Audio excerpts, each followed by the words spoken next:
The Marcus Alford stream, sponsored by Refreshing Iced Gravy, the taste of Thanksgiving all summer long. Refreshing Iced Gravy.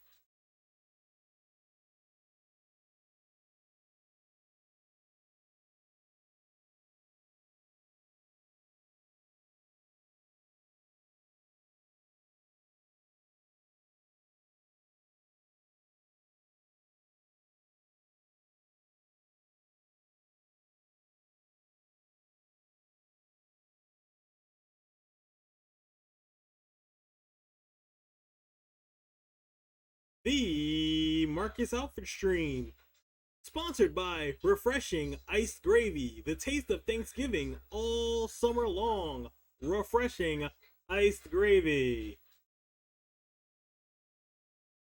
It's the Marcus Alford stream, sponsored by Triplicate Life Insurance.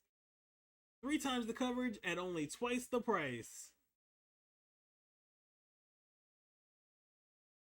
Ladies and gentlemen, boys and girls, children of all ages, Marcus Militia proudly brings to you its undisputed, undefeated heavyweight champion of the fail.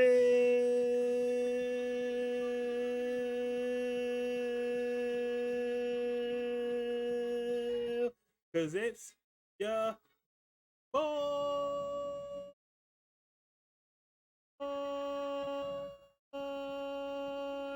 Marcus Alford, aka Heel Marcus, aka 01B1, aka Body McButterson, aka worst shooter in the world.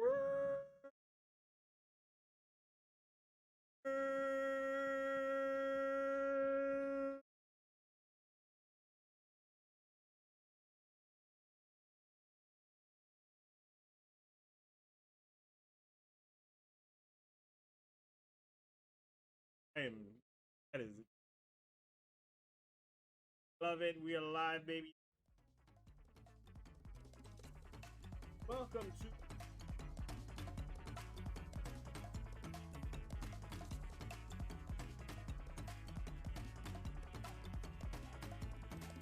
what's up, guys? We're here, episode. But anyway.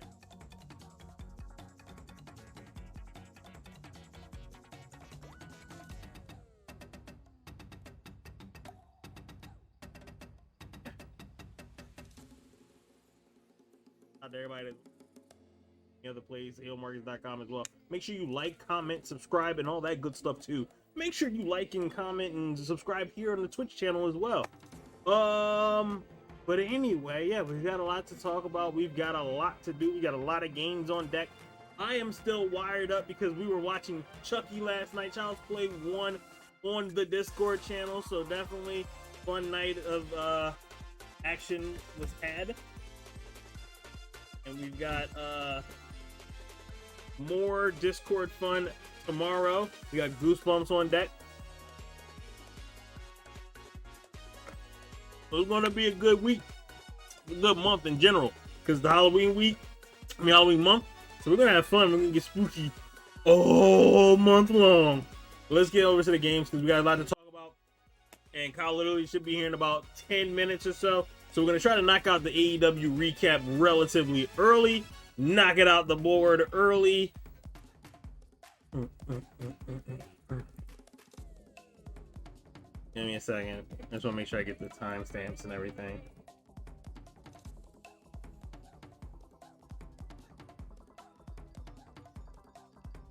There we go. Dynamite was here in Philadelphia. And it was a wild night. Obviously, the fans are hot. They're enjoying themselves. And there was a lot to go on, obviously. You had the casino ladder match going down. You had 8-man tag match to start the show. And smart move by Tony Khan by allowing the guys to do their interests on like a streaming platform like a Facebook and the YouTube and everything to avoid getting commercial breaks. So They did that so that they could be right in the ring and just start the match immediately. Smart move on his part. You want to get everybody in there and you want to get everybody focused to watch it, because obviously they had some stiff competition because baseball is in the playoffs now. So now they got to worry about some other things. And this is what my situation was before, when they kept screaming about ratings and demos and everything like that. That demo is going to look different once the baseball playoffs, because they were worried about the challenge before. Now you're actually getting sports games. This is what the WWE has an issue with when it comes to dealing with Monday Night Football. So you have to be prepared for these situations to happen. And I wanted to see what they were going to do, how they were going to handle this. And that was a smart move by Tony to cut all of the entrances for earlier in the start and then going from there. The match overall, not really care. It was not really that great. Like I said earlier yesterday about the matches, the spots are always the problem for me. There's always a problem with me, because I feel like they shouldn't be doing them. All right, what's this thing? Jump for joy. I'm gonna do that first just to get it out of the way. But yeah, like I don't like the spots sometimes, especially with the Young Bucks and Young Buck matches.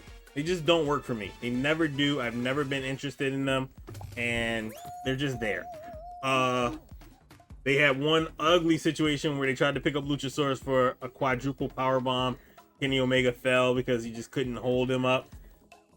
It looked bad. Everybody laughs. Everybody just sat there. They were kind of shocked and also kind of embarrassed. But it just didn't work. It didn't hit the mark at all. And then they hit the quadruple knee strike to Jungle Boy, so Adam Cole gets the pinfall win. Like I said, it just really wasn't really interested to begin with, and it just really didn't hit the mark for me even more. They had one spot where they tried to do this the Meltzer tombstone thing or whatever, and the Young Bucks one was on the outside on the floor with Christian, and the other one was supposed to jump over the ropes and kind of like spike it, but he didn't. He kind of just gradually landed there, kind of off, and it was just happened, and they kind of roped Christian off there. But honestly, I was just like, God, just make this end. CM Punk came out to talk because that's just something that they needed to do.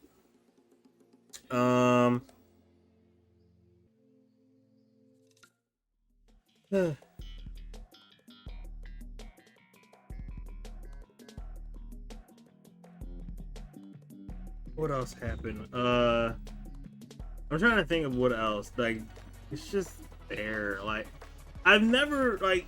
I want AEW to do good things, and there's times when they do really good, and there's times where it's just god awful. Oh, Bobby Fish took on Sammy Guevara. Sammy Guevara got the win, although I was kind of like shocked at all of the offense that Bobby Fish was getting, and I'm like, wait a minute.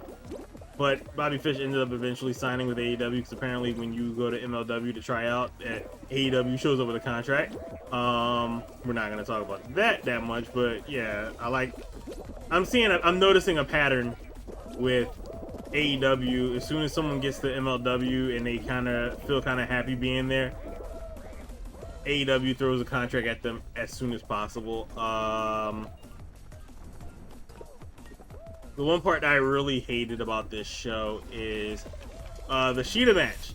You know what? The match overall, I loved the match. I hated the ending. I hated how they set this up. Basically, Sheeta was set up for her 50th win. They brought out Serena Deeb. Both of them have not been on AEW television in God knows how long. Missed it. So you got Serena Deeb challenging Sheeta. Sheeta is trying to get her first win, or 50th win, I'm sorry. So they ended up holding a whole, like, they had the little diamond plaque for her, like not diamond, like a little diamond like trophy or whatever for her for a 50th win. Like, you already put this out here, so you showed it off, and now my first thought was they're gonna have Sheeta lose. My whole thing about this is I don't like how they represent Sheeta ever on TV, because it reminded me of when she was champion and 3 days before her title match with Britt Baker, which she eventually loses, they debuted a new title and gave it to her. So she's sitting there walking with this new title, and for 3 days she was champion with that new title, and then all of a sudden it was gone. So I was like, yeah, I don't like this. They're already promoting her championship. They've already given her this. They're already, you know, set up. And Serena Deeb tapped her out. And I had like the saltiest look on my face. I was like, come on, man. Y'all can't do this to Shida like this. They did. And I mean, then Serena Deeb bashed the little trophy in her head, on her head. I mean, I guess you're turning her heel, which is, I mean, cool, I guess. She's still very popular. So, I mean, I think like other people could have been better suited as heels, but man, I guess cool. Look.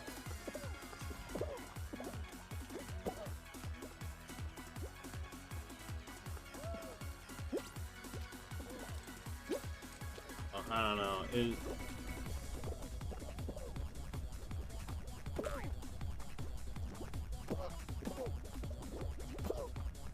Oh. Come on! I can't believe I got stuck there. I'm like super last now.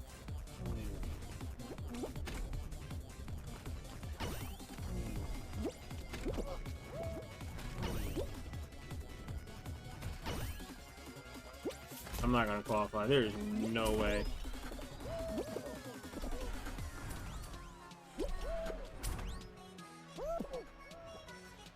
Like I said, I'm super last. There's no way we're qualifying. We're gonna talk more about this. Yeah, I just didn't like how Shida was handled, man. That was just so uncool, man. And I get it, you're doing the storyline and yada yada yada. Like, I love, that's how they always try to sell me it, especially fans. Oh man, it's just the storyline. You gotta wait till the storyline develops, and I hate that because sometimes it does not need for me to. I don't need to be told to wait for the storyline to develop. I think that's corny. I'm not gonna qualify. I knew it.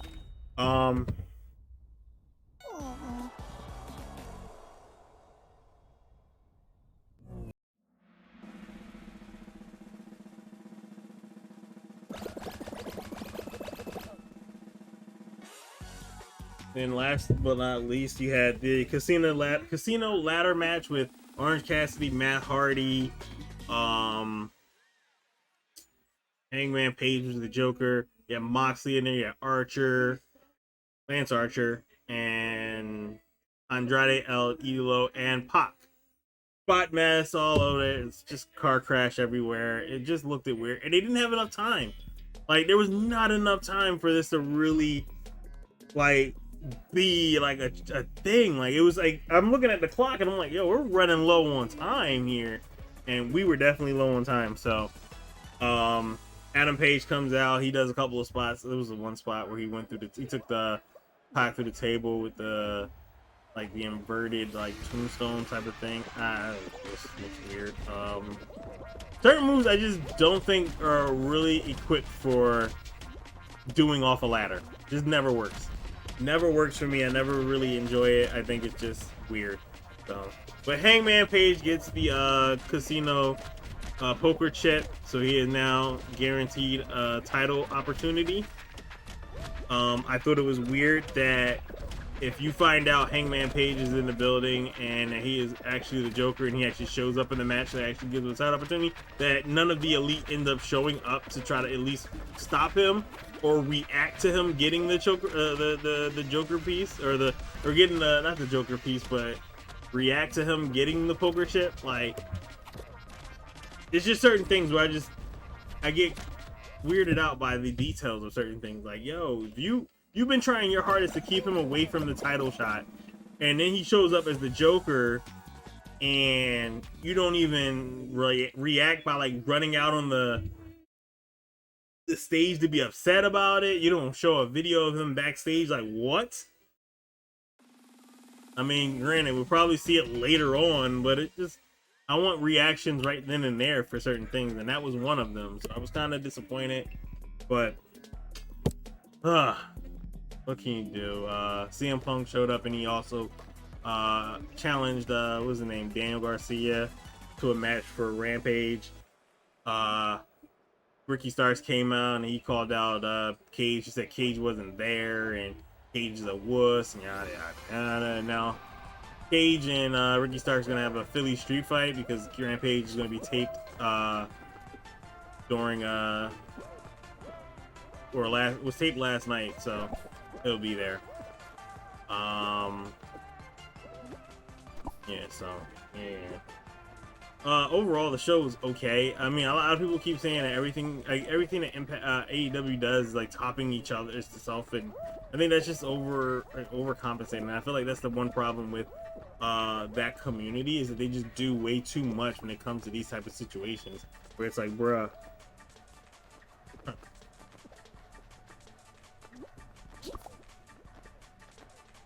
That changed.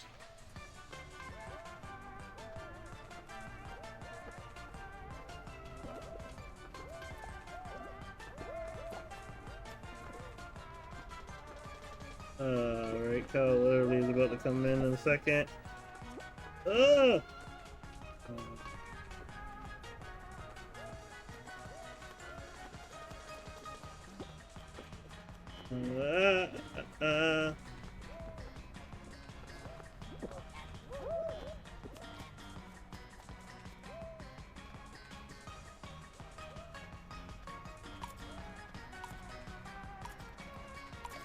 So we'll get to Cardinals baseball in a little bit.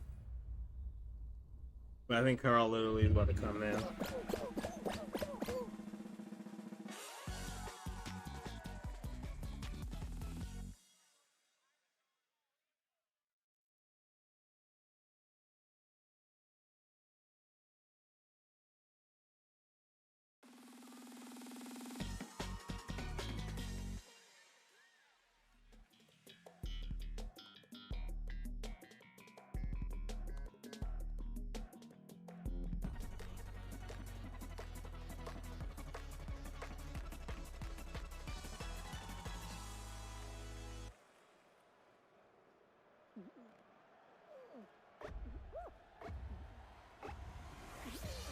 Alright, let's give Kyle a new password. Da, da, da, da, da, da.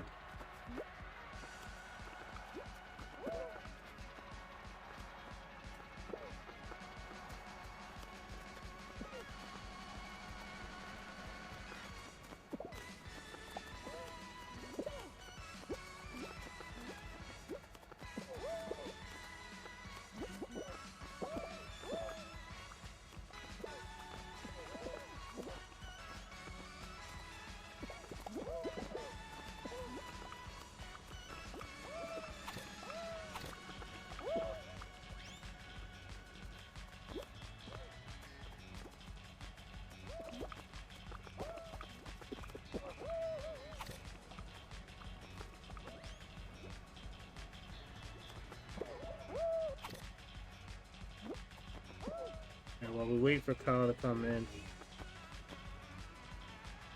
let me check the room number. Just check the room number.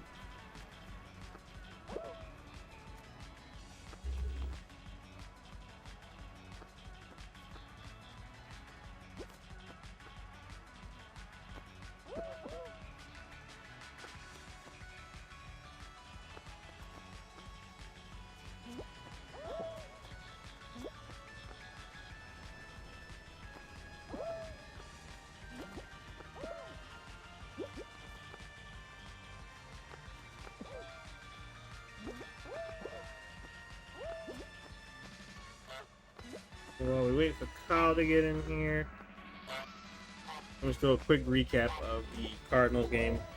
I ended up watching for the most part a lot of it last night. It ended up going late.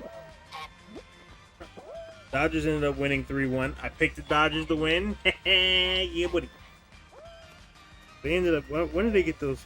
When did it end? Because that was a. It was a walk off. Oh, I fell asleep right before the walk off. Yep. What inning? Yeah, in the ninth. Yeah, walk off home run in the ninth. Wow.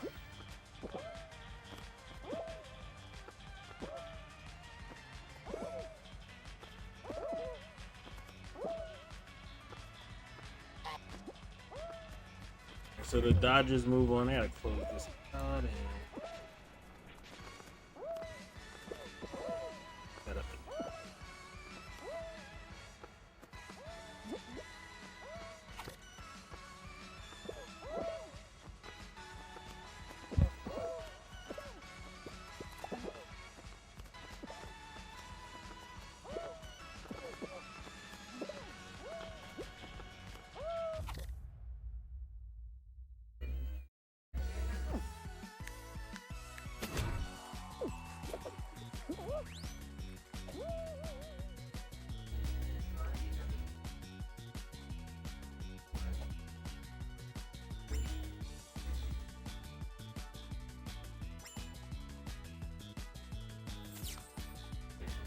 Let's see if this one works.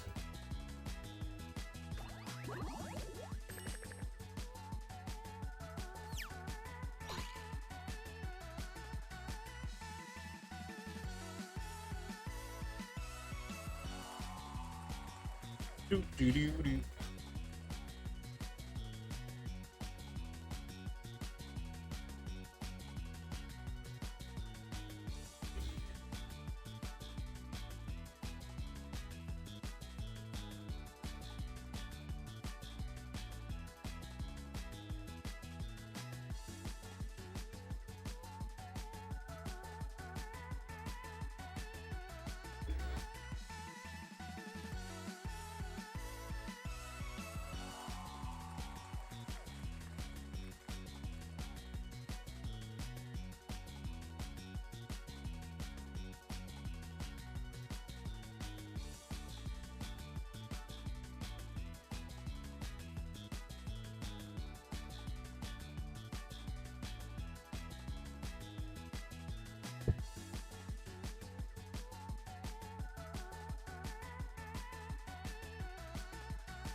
Huh. That is weird. Incorrect password again?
This works.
All right, let's see if this works.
Okay, let's hopefully this works.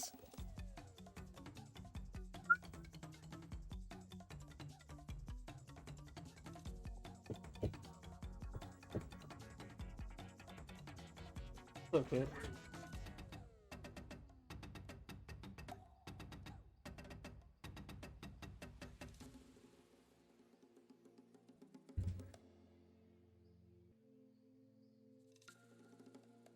We got a lot of chat about with KyleLiterally, so we're definitely gonna try to make sure to get this right.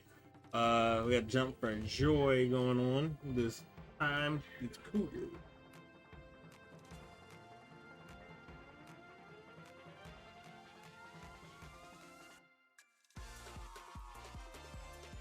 Hey, thank you for the follow. I appreciate it.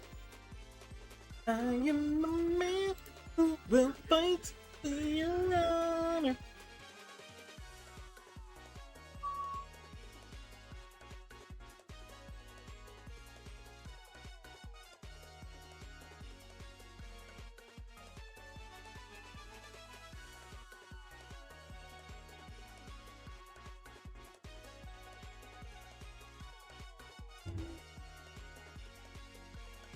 Huh.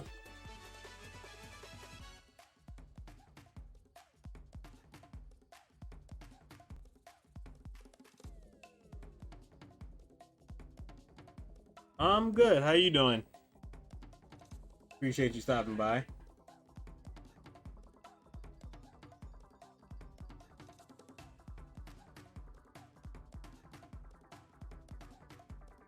That's weird. I can't. Oh, there's Kyle. He is finally here. We got our boy KyleLiterally in the building.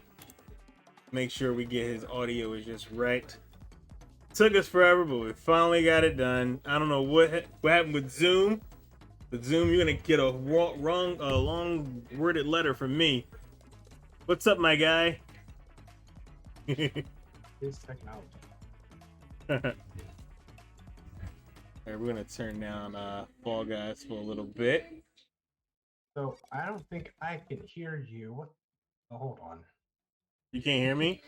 It is not the day. Not the day. Either way. You just can't catch a break. Okay, now I can hear. Now you can hear me? My settings are all. Oh, what is happening? All right. Anyway. Hello. What's up, guy? Lots, I guess. Let's switch over to the good old segment. We got KyleLiterally in the building. We've got a lot to talk about. We sure do. Sure do. I did say that I was going to start this off with giving you the floor because of your devoted Smash Brothers fandom. There was some news that came out. Yeah, some news about some dude, some anime hair, got a sword. So the floor is yours, sir. I'm just gonna sit back and let you get as much fandom as you need off your chest right now. I don't think I need to get off much of a fandom about it at this point. Like, the moment itself was just pretty special. We knew what was happening. We saw the leaks. And it was from a reliable leak that it came from.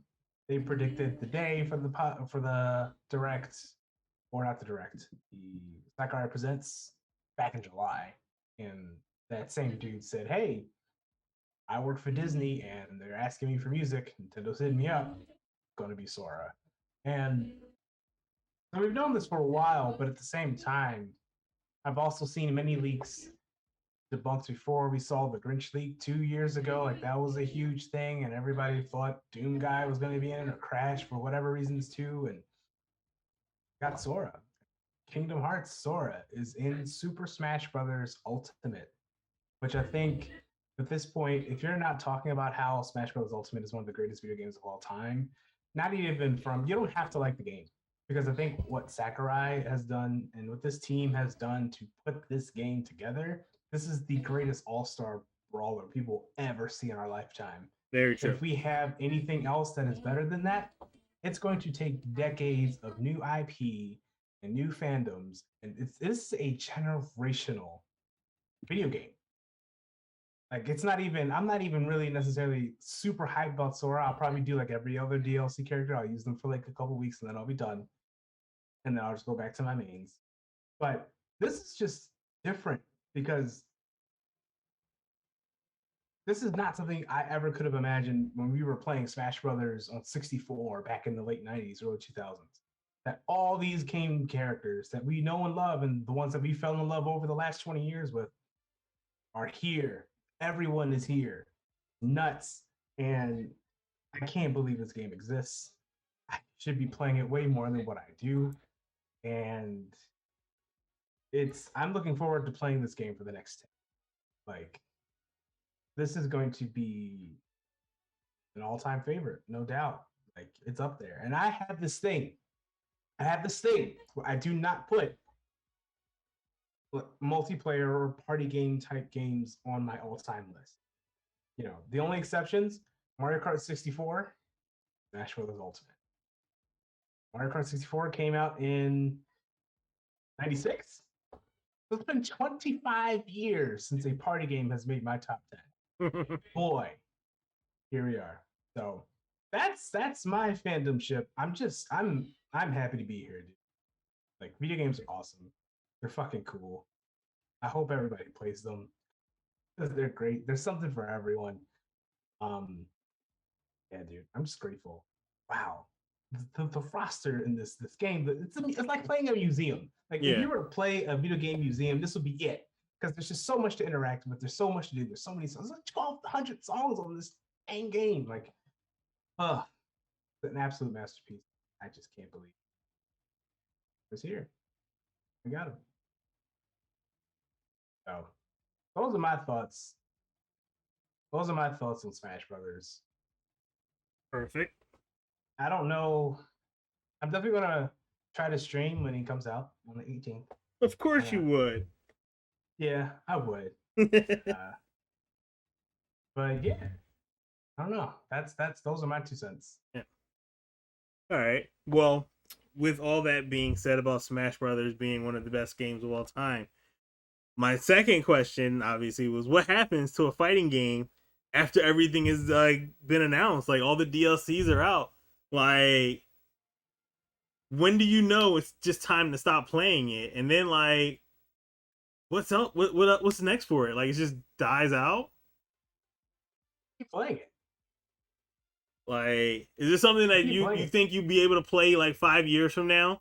Absolutely. Again, like okay. So the other thing that we talked about on the Fetch last week, you can check that out on sidequestenthusiast.com and also on Spotify, Apple Podcasts, Google Podcasts, and SoundCloud.com/chillgood215. We talked about the fact that the N64 games are coming to Nintendo Switch Online.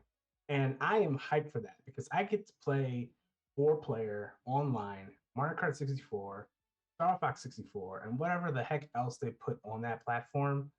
I have spent thousands of hours playing Mario Kart 64 to the point where even as recently as, I mean, I still play that game regularly. I just beat Star Fox 64 again last month. I still play these old games. And, you know, we haven't seen any sort of update in those games in 25 years. Yeah. And I think if you are the kind of person who appreciates games for what they are. I think there's a lot of discourse in video game culture today that talks about how it's like when we were younger and we were in school and a song dropped and it would be on the radio for like a month or two. But once it stopped playing on the radio, that song was old. Yep. You never played it. Anytime you sang lyrics, it was song was already corny. Nobody was listening to it. It was just whack. It was just in the vault already. Yep. And I think that is kind of happening with video games too, where when a game is a year old, no one really talks about it. We've seen how that doesn't happen with Among Us because that game came out in 2019, Yep. 18, I think. Well, Among Us it hasn't hit all the platforms yet, which is even more shocking. It hasn't even hit all the platforms yet. And I didn't dive into Among Us until late last year. Yeah. And it's funny because I've been thinking about the game again. I'm like, man, I should go back and play it. I know like it's not the hip thing to do anymore, but that game was really fun. And I don't know. I still play what's it called? Not EX2 Plus. Third Strike. I still play Street Fighter Third Strike regularly. The game came out forever ago. It is one of my favorite fighting games of all time, if not like top 3. Yeah. I played Tekken 7 this morning, which that game is about 5 years old at this point. That game is awesome. That game is there's so much to explore in that game. Like and I haven't even gotten any of the season passes yet. So I still have plenty of DLC, and I'm just like, there's so much to chomp on in this game that there's really no need for me to get the DLC yet, but I will get it. And when I get it, I'll probably still play. It's Tekken. Yep. When are we going to stop playing Tekken? Well, when the new Tekken comes out. We don't win. Like, I'm just saying, we'll stop playing when the new one shows up. We go, all right, new Tekken, and then we'll still maybe go back to this one if everything is still, if everything doesn't transfer over to Tekken 8 or whatever. Right. But I think that's even going to become this antiquated thing. Look at what Grand Theft Auto 5 is doing. Yep. Look at what Rockstar is doing with that franchise right now. We got the leaks about the remasters happening, so we're probably going to get those. And then after that, we're going to get we're still going to be playing GTA 5. A GTA 5 is coming to PlayStation 5 this fall. I got GTA 5 on PlayStation 3. Okay, and guess what? I still play it too on my PS4. And when I get a PS5, I'll probably upgrade it just to have it, just to be able to dive into it. Video games are eternal in the same way that books are. The only problem with video games is just preservation, making sure that people have access to them. Yeah. That's the only thing that worries me about games. The fact that we can't play old games as easily as we will be able to in 10 years, it's going to be so much harder as time goes by. So Smash Brothers has accessibility to it, and they'll probably port that to whatever the next console is for Nintendo. And we'll still be playing it in the same way that people are still playing Melee. People are still playing Smash 64. Yeah. I just watched a video from the 2019 Smash 64 combo contest. And that was the second time I watched that video. I watched the whole thing. It's like an hour and a half. It's great. And that's the beauty of video games today, is that we can create narratives that are ongoing around video games in the same way that people are still playing Pokemon Go 5 years later. Like, people play games for a long time. And to think that a game is just going to go away because the DLC is done is absurd. And I don't understand what people are talking about. They're like, oh, the last DLC character is done, so I guess I'm done playing this game. I was like, all right, that's cool for you, but I'm not. Yeah. And I'm going to be able to play that with other people too online because I'm not the only one. So you believe this game has the life that it could run forever like the other ones? It's in the name. Yeah. Smash Brothers Ultimate. It's the ultimate Smash Brothers. You can't make another Smash Brothers after this, right? There's never going to be a Smash Brothers this good. It's not going to be, or rather, let me take that back. There's not going to be a Smash Brothers like this anymore. The next Smash Brothers that we see is going to be so different from what we know in Smash Brothers that we can't wrap our minds around. Nintendo probably has something cooking. It's gonna be funny. We'll be in our 50s, and you're gonna hear about a Smash Brothers remaster. You can be like, "What?" and just flip. Like, are you kidding me?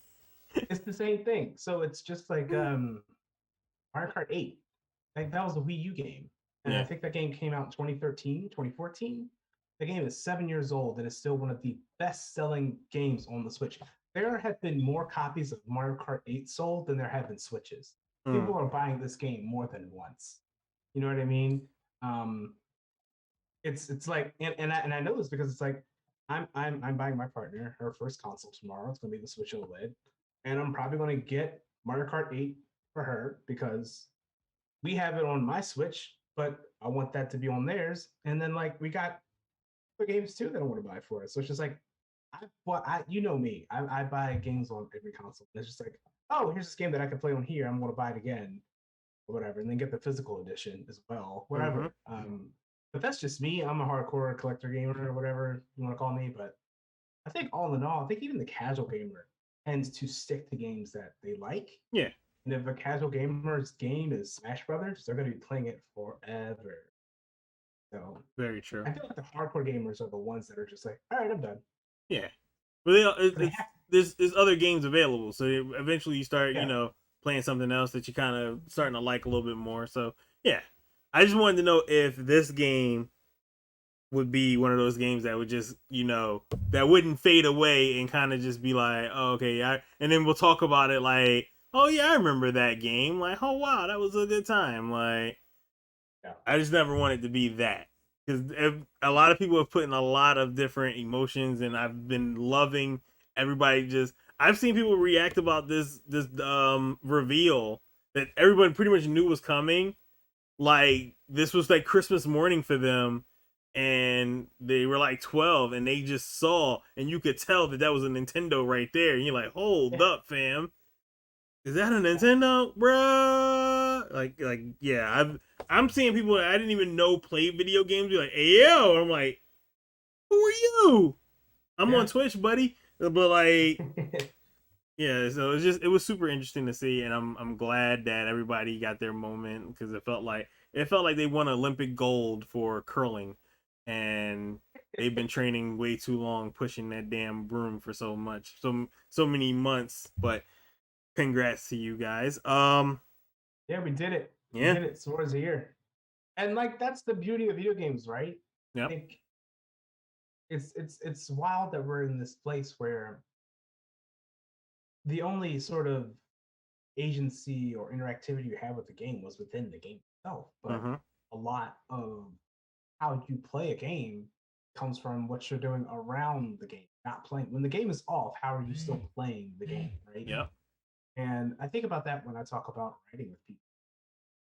When you're writing, it doesn't necessarily mean you're putting words to the page. You could just be outside chilling, and that in itself is a narrative that's building, and your relationship with, I talked about this with a guest on a podcast that I recorded yesterday.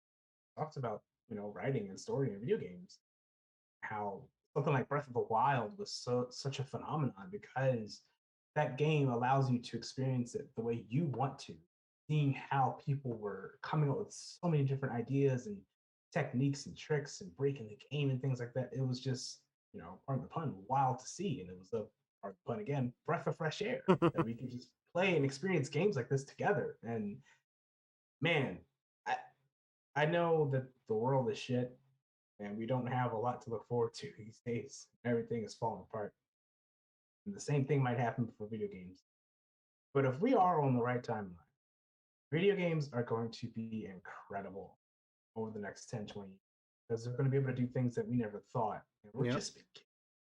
And I think that's really dope. And I think that's why games like Ultimate will never die because there will always be someone wanting to play this game, to experience it, even if it's one of those things where we're 2 or 3 entries past Ultimate and some kid just falls in love with whatever the new one is and says, "Hey, look, I see that my mom or dad really loved playing this game back in the day, so let me go back and experience it." Especially when these gamers that are younger now get older, they're going to be curious about how these games go because that's how you come to understand how you want to contribute to games. You want to work in the games industry, you got to know your history, and I think that's going to be a thing that we're going to see. We're going to see a lot of younger folks that are playing games looking at these older games and really taking a lot of inspiration from them, bringing all those ideas back in really new ways and innovative ways. That has me so excited about video games because what other medium does that in such a way that you can be a participant even if you aren't a maker, even if you aren't an influencer? If you just play the game, you have something. I think that. I'm glad I got a chance to, get your energy up and get you happy and talking about something that you love. Ah, that Because means I'm we're getting talking ready about to video take games next, all that huh? energy away from you and talk about something that we definitely do not want to talk No, about. The next no, topic is take it Ben back. Simmons. Oh no, the passcode is wrong again. It expired. I'm disconnecting. Oh no. Next up is Ben Simmons, but also Ben Simmons and Kyrie Irving. Oh boy. Talk Uh, about it. both at the in the process of losing a lot of their salary money, but for Wow. totally different reasons. Ben Simmons is a current holdout for the Sixers, while Kyrie Irving is currently unavailable and avoiding getting the vaccine. Um, Now, if Isn't the Kyrie Irving does NBA not like get the 90% vaccine, he is not vaccinated? allowed to play home games because New York has a mandate Right. that has vaccines in, and there's also certain states that he is not allowed to play in because they have mandates in place as well. So right now, the Nets are a little bit more frustrated with the situation than the Sixers are with Ben Simmons because the Nets actually were told by Kyrie Irving that he was going to get the vaccine. He scheduled appointments and just completely flaked on them. So, no one knows if he's actually going to show up or if he will actually sit out. The worst part is he is a top executive on the Players Association. The story makes absolutely no sense. I do not understand Kyrie Irving Yeah, as a person. yeah. I mean, I don't know the kid, but He's I'm not. always been a guy that just did his own thing, even if he knew it was going to be completely unpopular and completely questionable.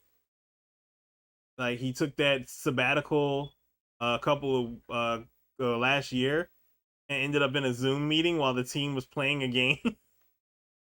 He was in a Zoom meeting with community leaders talking about stuff, and they thought, and I believe he told them that he was either sick or injured, and that's why he couldn't play. NBA, according to NBA.com, has reached a 95% vaccination. Yep. That includes players who have started the process, Mm-hmm. other team employees, officials, etc. So the NBA, which is probably comprised of thousands, if not tens of thousands of employees, 95% of those Yep. have been vaccinated or have started the process of being vaccinated. You are the leader, one of the leaders of this organization, Yep. and everyone else seems to be on board. And I get the trepidation around vaccination, especially for Black people. Get it. Yep. Or at least I got it. I got it back when we first started rolling out Yeah. we didn't know what was in the thing or whatever, but like we don't know what's in anything. No, We don't know what's in our side of our own bodies. not really. I I failed think that narrative science. is tired. Okay. So unless you have like a clear controller body, you don't know what's happening No. for real, unless you're Marcus Alford, you know. But since Kyrie Irving is not Marcus, he does not know. So Nope. therefore, he needs to just someone in his camp needs to really lay it down for him because at this point, any sort of argument against vaccination is silly Yeah. and is predicated off of people's fears, which are legit. But it's time to work through those fears. Really do something like this for the sake of other people. Like the Brooklyn Nets have they have Kevin Durant, Yep. James Harden, Yep. Blake Griffin, Lord knows who else. Monster squad that could be a dynasty over the next 5 years. Yep. And we see now what Kyrie Irving's priorities are, and it is not winning a championship Nope. Not at with the all. Brooklyn Nets. It's not it. And I think that's going to really hurt Brooklyn this season. He's not there 100%. If you have a part-time superstar, that is unprecedented. When have we ever seen someone deliberately be a part-time player and still make full-time salary? What? Or even if he doesn't, it doesn't matter because he's still it's ridiculous. Yep. And I don't get it. Me neither. I know Andrew Wiggins for the Golden State Warriors was a little apprehensive about it. He tried to use religious exemption at one point to get out of getting the vaccine. They rejected that. He ended up getting it. He was upset about it. He said, "You kind of forced it against my beliefs and all that other stuff."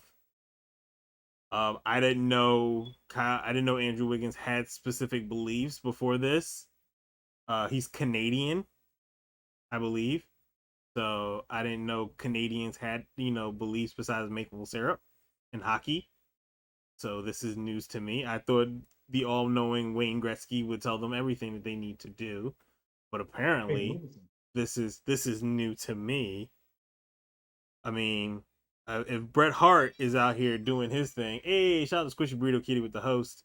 If Bret Hart, their redeemer, is out here getting the vaccine, I feel like Andrew Wiggins should thank his Canadian Maple Leafs that he can get this done. But I don't know. I mean, I never know what someone else is thinking. I don't know what they've been told. I don't know what they've learned. But it's one of those things where if a lot of higher up people are doing it too, and if you have the type of funding or type of money that you could probably go do some research on your own, if you don't trust everything, you have the money. You could do it. Like, it's not like you broke. It's not like you got to sit there and go just to Google. You can actually, make some calls. You have people around you that can do that. You have high priced doctors that can give you all the information that you need because you're getting the top quality surgeries and stuff to get your knees prepared and whatnot. So I figure if you're in that situation, if I'm Kyrie, if I'm a little curious about something, I have more than enough time to ask some questions and shake some trees and find out about this thing before I waited till the very last minute. Now everybody's asking me, "Bro, are you coming through?" Like, when I knew 2 weeks ago when I planned this event that I wasn't going to show up. I think the problem with that too is that Kyrie has to be involved with the conversations around. Yeah, right. He's he's a top level player association guy. Yes. So he know about this. But the thing about it, he also lied because he told these guys he was going to get the vaccine and then said, he actually just bailed on all the appointments. So I don't understand how you can look around the league and see how everybody is doing better because they still have restrictions. Like, I really want to know what people are feeling. I'm not criticizing or judging people. Yeah. I really want to know so I can understand it better because I don't get it. I don't get. Yeah, I also don't get the lying part. Like, just don't lie. If you don't want to get it, just hold off on it. But tell them that. That's the other problem too. Like, when you're lying about something like that, that means you're hiding some of the truth. Yep. It's not about him not wanting to get it. There's something else that's happening to Kyrie Irving that he's not ready to talk about publicly, that he probably never will. That he's probably not even good with talking about it within his own camp. Like, what do people want to do here? No. Yep. So now on the other side of people losing money, we got Ben Simmons, who I know we swore we would never talk about again after our long, hilarious conversation previously. There's still time to change your mind. No, because there's an interesting development. Ben Simmons was fined almost over $300,000 for missing the first preseason game. He was also told that the Sixers will not give him his over $8 million of his contract, the first paycheck from the new deal. And he went to the Players Association to figure out if there was any way that they could help him recoup that money that he just lost, being fined that he missed the game, and they told him no. So now he's out $300,000, over 300,000. He no longer has the contract because right now he is currently not honoring the contract by showing up to these practices and these games. And now it seems like he's a little bit nervous about this whole holdout situation because Rich Paul is the genius who front loads your contracts. So all of Ben Simmons' money is coming the start of the year, and he can't touch Not it. the year for him. And now he won't be getting it at all until he actually appears at camp. So now the interesting situation is the Sixers have called Rich Paul and Ben Simmons' bluff. And now it looks like Ben Simmons is starting to buckle. Yep. And this is funny on so many levels. He's going to end up broke. This isn't the year to hold out. This is the year to get over whatever it is that is keeping you from wanting to play here. And if I don't know, I can't imagine being in a situation. I don't know the situation. I don't know what's happening behind closed doors. I don't like to speculate. Yeah. If I hope it's within the realm of possibility that Ben Simmons comes out here and balls out. If he were to do that this year, his trade value would be higher. Very true. Because people are like, oh, this dude is serious. He's trying to lead a team to an NBA championship. But he doesn't want to do it there. So let me take that piece from the Sixers, especially if I'm in the East, and use that against them. Give them some assets, whatever. There's plenty to go around. I don't think finding a deal for Simmons is going to be as hard as people think it is. If he were to come out and ball like an MVP candidate, he was out here. He doesn't even have to do the whole, let's just jack up a whole bunch of threes. He doesn't have to do that. Because I don't think other teams care about whether or not he's going to shoot the three ball or not. Because the team that wants him is going to put him at the point forward position, his natural position. However, it seems like Ben Simmons has been resistant of that, and he's the one who wanted to be assigned that point guard. Kind of looking back at some older today, just looking at from like 2018 and 19 and things like that, and just how, he probably more or less broke that team apart when we had Jimmy Butler and JJ Redick. They won the championship that year. And there's something wrong here because I think we really have this player who just has this diva mentality. And they don't want to give up what they have, and they don't want to make sacrifices. They don't want to make changes. They don't want to just deal with it, lower their head down and just play basketball for 82 games and have one of your best seasons and show people that you have the grit that you have been criticized for not having. Because if you don't, then what are we going off of? Your defining moment right now was that pass to Matisse Thybulle when you passed up on a dunk. When everyone talks about the defining moment of other players, when we think about Iverson, we think about him stepping over Tyronn Lue or crossing up Michael Jordan. Yep.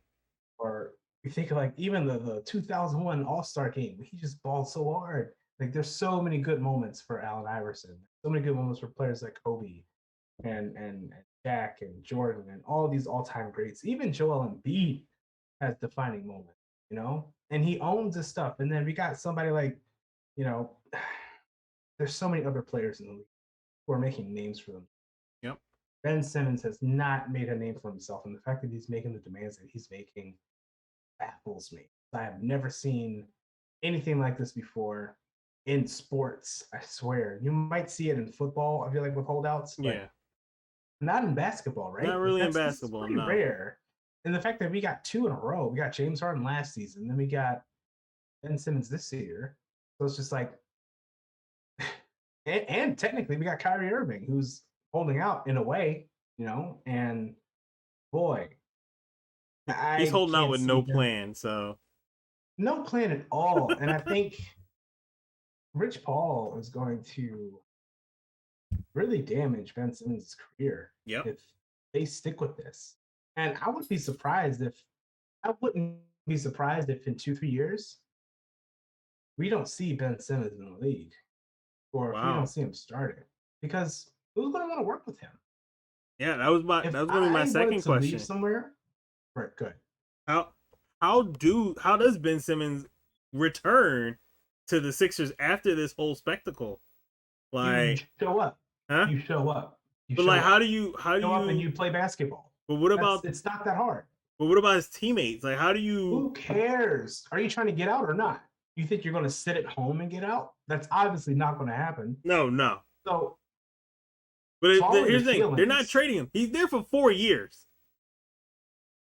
I can't imagine a situation where somebody in that locker room is so toxic that they're keeping Ben Simmons from being the person he wants to be. Yeah, If you are that weak, yeah, then you're not going to get what you want. And this is the criticism around Ben Simmons. When Iverson was about to be traded, and something happened with Matt Geiger's contract that kept him from playing or being traded and having that whole thing happen. Even though that was in the offseason, what happened? That was the year we went to the finals. mm-hmm. That was one of Iverson's best seasons. Yep. We were supposed to trade him, and he was an MVP. Come on. This is what I'm talking about. Ben Simmons could have a monster year and get his way. Listen, when you're making tens of millions of dollars and you are regarded as one of the best in the world, I would take some of that money and I would surround myself with resources, help. I would put myself around people that I know care about me, and I would lean on that. Those 82 plus games. Mm-hmm. Like, yo, I know I got to just get through this. It's going to be hard, but on the other end of that is going to be what I want. You don't have to play all 82 games for the Sixers. Play hard these first 30 games before the All-Star game, or 40 or 50 or however many games are before the All-Star when the trade deadline. Yep. Play hard all winter and see what happens.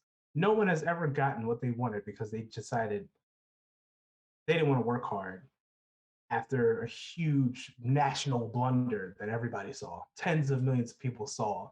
You pass up on an easy layup, a dunk, even if you didn't want to lay it in. Even if it was awkward position, like we've seen Ben Simmons contort his body in such a way that he just makes these unbelievable moves and dunks. There's no excuse. Had that. No excuse. And listen, I'm not one of those people who, because there's a play at the end of that game that Matisse Thybulle screwed up. Tobias Harris was just like non-existent in that series as well. I think a lot of people think that, oh, look at all these stats and stuff. We're like, no. He was good the first round. He disappeared when we played the Hawks. This team he had like the most awkward 20 points that you've ever seen, and you're like, how did that happen? Every single time. It's like, how did he do it? When it's like this team is so baffling to me. It was bad all around. We went in depth about the end of the year and how bad they went, where the bench was non-existent, Embiid had a lot of turnovers, and everybody all around had a bad run during that Atlanta series. Yep. And but they don't have heart. No heart. He does not have heart. No bench work, which was embarrassing alone. Like, which is nuts because we should have a good bench. Yeah. Because if our players on the bench weren't so streaky, we would have players like Shake Milton giving us like 10, 12 a night. Yep. Would have Korkmaz being the true Halo Turkey move that could be. Andre Drummond looked great that first preseason game. Let's go. You know, Dwight Howard was good for us last year. You know, I got like he was streaky as well though. So it's just like Danny Green got injured. Seth Curry is also streaky. I know people love Seth Curry because we think we have a Curry, and I love Curry too, but it's not. He's not his brother. He's not, and he's not consistent like his brother. And then when you have Embiid, it's just like he's always injured. You know, he gets injured. He's not always healthy. He's going to give you 60 games a season. That's it. This team has no identity because they don't have any way of sticking together for a long period of time. And I think COVID may have had a lot to do with that because again, we had it in 2018. that shot does not go in from Kawhi Leonard, Yeah. we are the 2019 NBA champions. There's no way around that. Absolutely not. But we weren't. And we'd be in a very different situation if it weren't for that. And it's one of those things where it's just like, I fear that Kawhi Leonard shot, when we look at it 10 years from now, is going to be the same way that we looked at when Brian Howard tore his ACL at the end of the 2011 Oh my God. against the Cardinals. The Phillies haven't been the same since, have they? Same thing might be happening with this. Well, first winning season in like 10 years this year. Yeah, but like, it's easy to have a winning season. Bryce Harper should be MVP. Just saying. Well, they could be better. They could have made the playoffs. They didn't make the playoffs. They could have made the playoffs. They didn't make the playoffs. They got buried by the Braves at the end of the season, right? So no chance. They had to win the NL East, and didn't even come close. Like, they were 3 or 4 games out, and then all of a sudden they got swept by the Braves. This isn't about Phillies. What I'm saying is that this franchise is in trouble. Yeah, big time trouble. And if they don't get this right, we could see a situation where we're trading Embiid. Yeah. Towards the end of his twilight in 5-6 years. Very true. And we're in rebuilding phase. We wouldn't have won a championship over that time. Nope. And then we're in rebuilding. We're in the process part 2. And that's exhausting. And I think I have a lot to say on this. I really dislike and have disliked the entirety of it all, the process. I knew the process wasn't going to work. I knew tanking wasn't going to work. When we went 10-72, I'm like, we're not going to be able to do anything for that. And then when we started just trading away and stuff like that, it was the same thing as what the Phillies did. They try to get everybody back. They try to get all these stars. We had an all-star lineup with our pitchers and stuff like that, and then it kind of fell apart. We had a bomb-ass squad that joined. Fell apart, and it's still falling apart. And Ben Simmons is the latest one. And then after that, if we don't do this right, it's going to be Joel Embiid. Yep. They're back to being mediocre again. Well, I mean, at least we know the team was willing to meet with Ben. So, I mean, at least they're ready to talk it out. It just seems like right now it's all in Ben's court. If Ben actually wants to have a conversation, clear the air, and make his way back to the team, it's very possible. And I mean, everybody else seems to be open to it publicly. So it just basically falls on him. And if he wants to lose money and he wants to be fined for missing games, that is on him. And I mean, if you're willing to do that, because here's the worst part about this, you can't get that money back. And that's what Jalen Rose said on Jalen and Jacoby or whatever. He said you can't make that money back. You're gonna make money down the line, but the money that you're blowing right now, you're never gonna get back. And all you have to do is just show up. You can show up and say, I'm injured. I'm having some foot problems. I'm having a back issue, or I'm a little tight or whatever. You can say all that as long as you just show up. Like, can you imagine? Just imagine losing $325,000. Yep. Not showing up to work. Think about that. Mm-hmm. Think about how much money is in your bank account. Yep. And think about how much money you're losing. And let's say you have the money to lose, right? Yeah. Think about the arrogance that has to happen.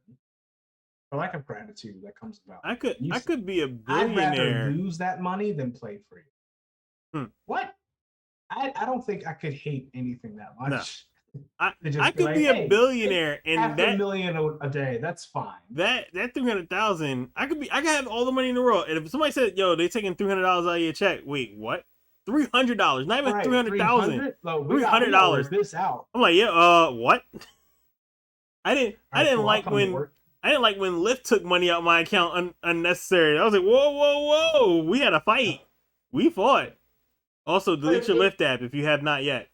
Don't worry, I'll talk about it later. So, like, think about that too. If you were losing $300 a day, you didn't want to come to work because you wanted to go somewhere else. Would you rather just lose the $300, or would you rather go to work and do a really good job because you know people are watching you and that you're going to get a better job? I mean, I'd go to work. You go to work, right? Has Yep. there ever been a job that you worked that was just like, nah, I'm good. I'd rather lose money to come here.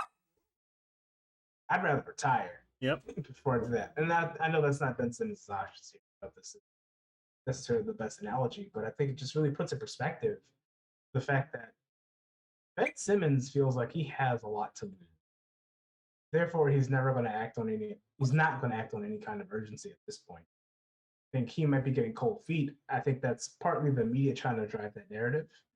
I don't think he's as nervous as people may think. I'm Yeah. pretty sure Ben Simmons will be fine from losing that much money. But at the same time, I think that reveals a lot about what's going to happen over the next. He's not going to come back and play for the Sixers. He's not going to get what he wants. And I think what's going to end up happening is that this holdout could last for more than a season. Oh, it's on him. The Sixers It's don't on have to him. pay him, and if he's And willing the to take Sixers that have shown that financial they hit, want to give him that space to make it so that he can do this. Like, Yeah. come play, and you'll get what you want.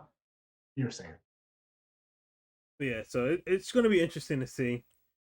But speaking of baseball, and you've already ruined my soul by reminding me of Brian Howard tearing his ACL, because I remember watching that and I was like, bro, what are you doing? Get up. Like, and here's the thing: when you watch that moment, I don't know about you, but when I saw that, because I watched it as it happened, Yep. and I knew in that moment that this was over. Yep. Like, this run for the Phillies done. It was something about that moment that felt so eerily foreboding. Although looking back, about Ryan Howard was like the worst hitter ever. He was. He was very. But that's the thing, though. He went for it. He struck out a lot because he was swinging. He was swinging, and he would get home runs. He would have like 60 home runs, but then he would also have like 10 times as many strikeouts. Yeah. But when he came back from that torn ACL, he was still striking out as much, if not more, and he was hitting far less home.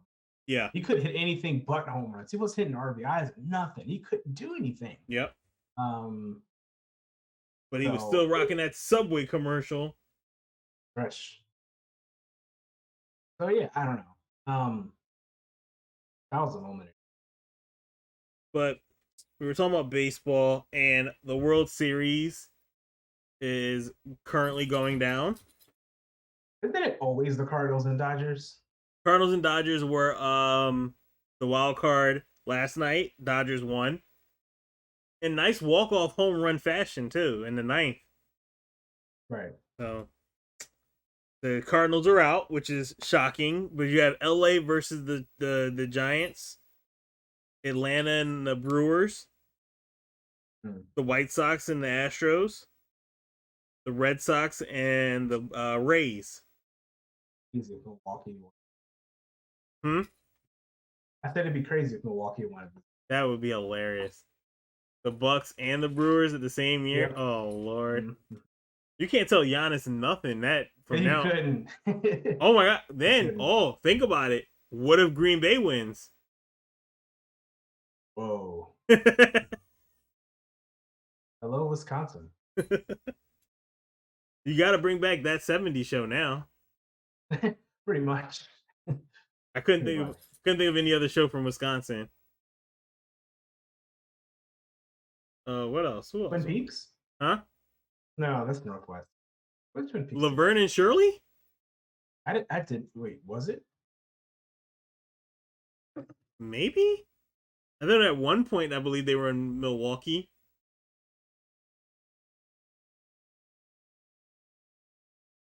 Yeah, I'd have to look that up, but I'm curious now.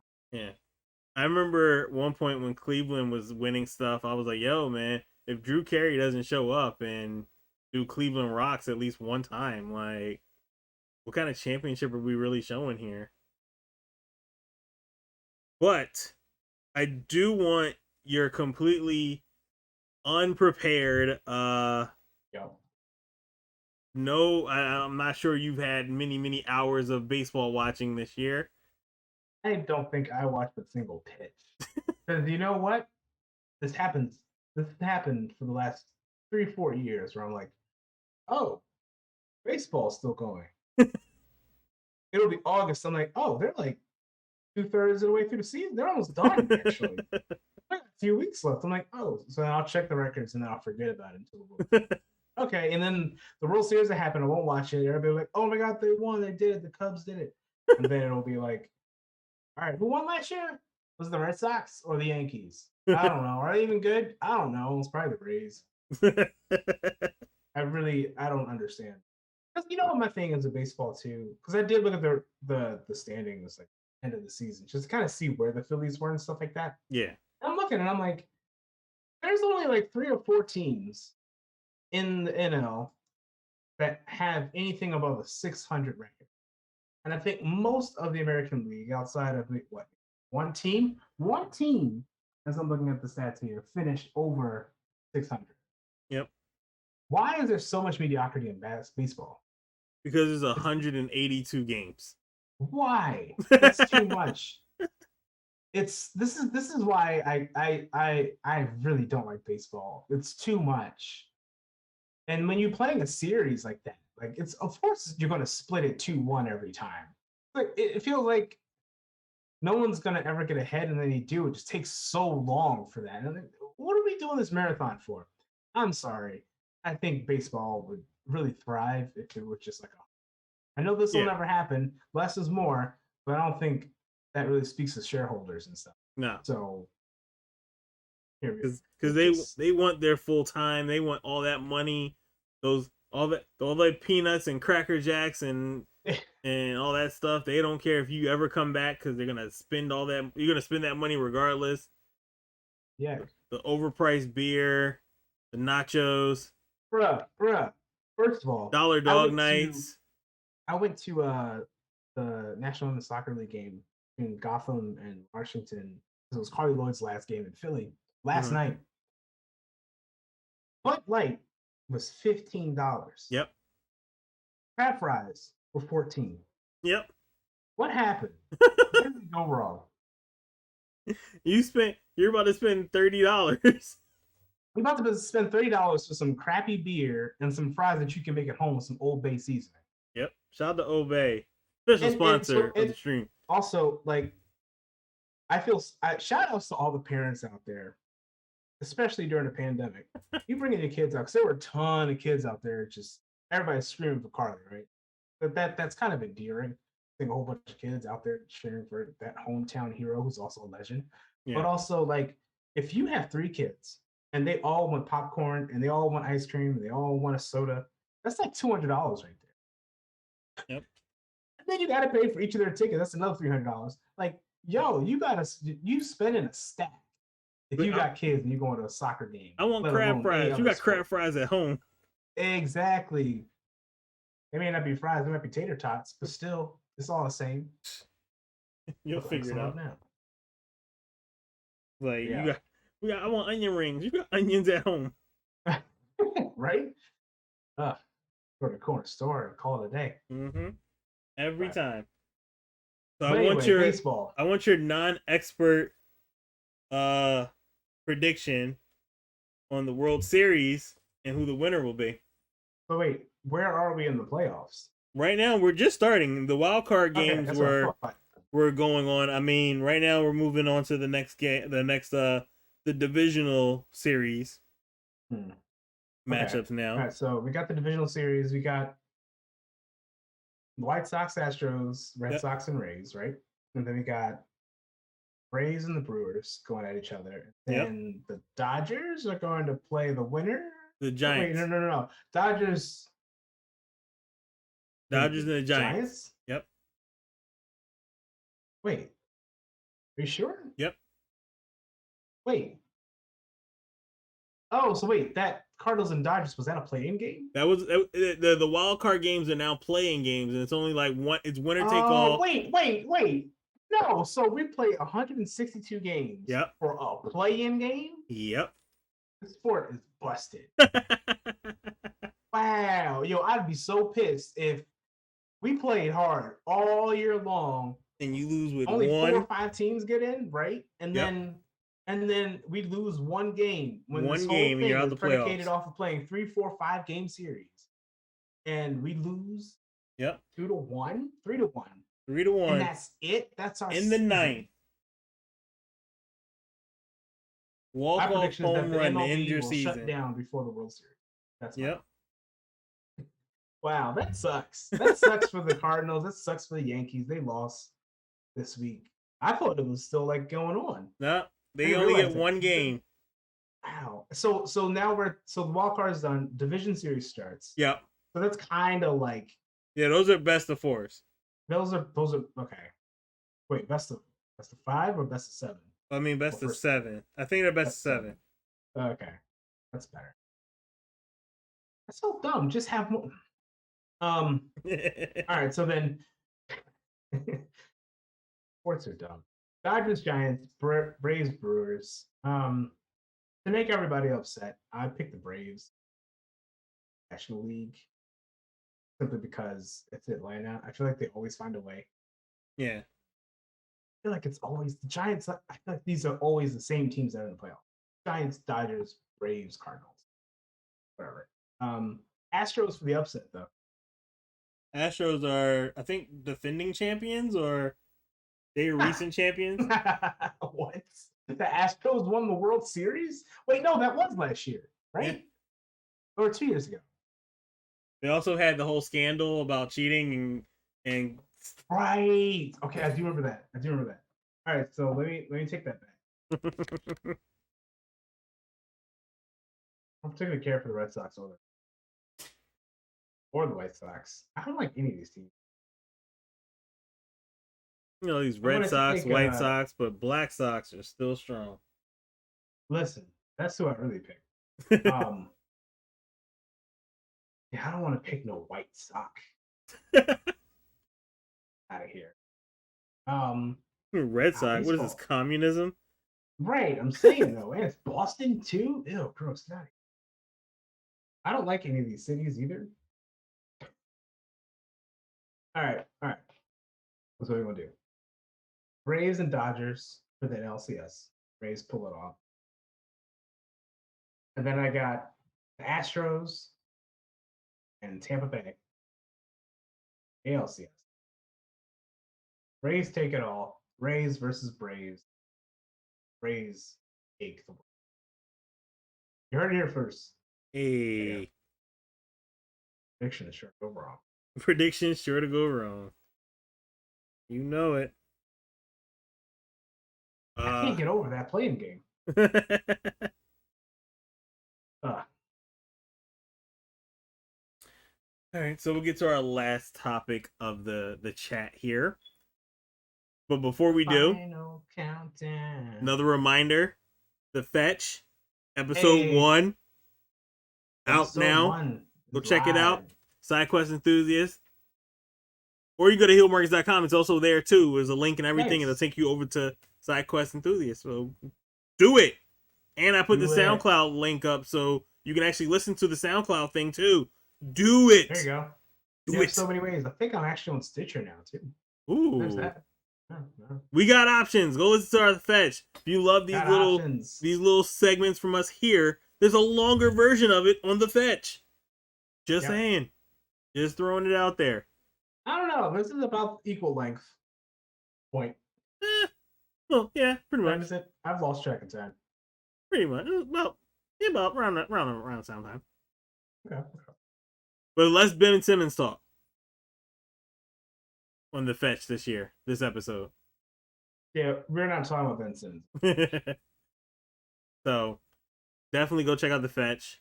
But for our last question, being that we are in spooky season, and we made the announcement earlier this week that episodes of Goosebumps and Are You Afraid of the Dark will be playing on Discord, in the Super Dope Discord, this Friday and Saturday.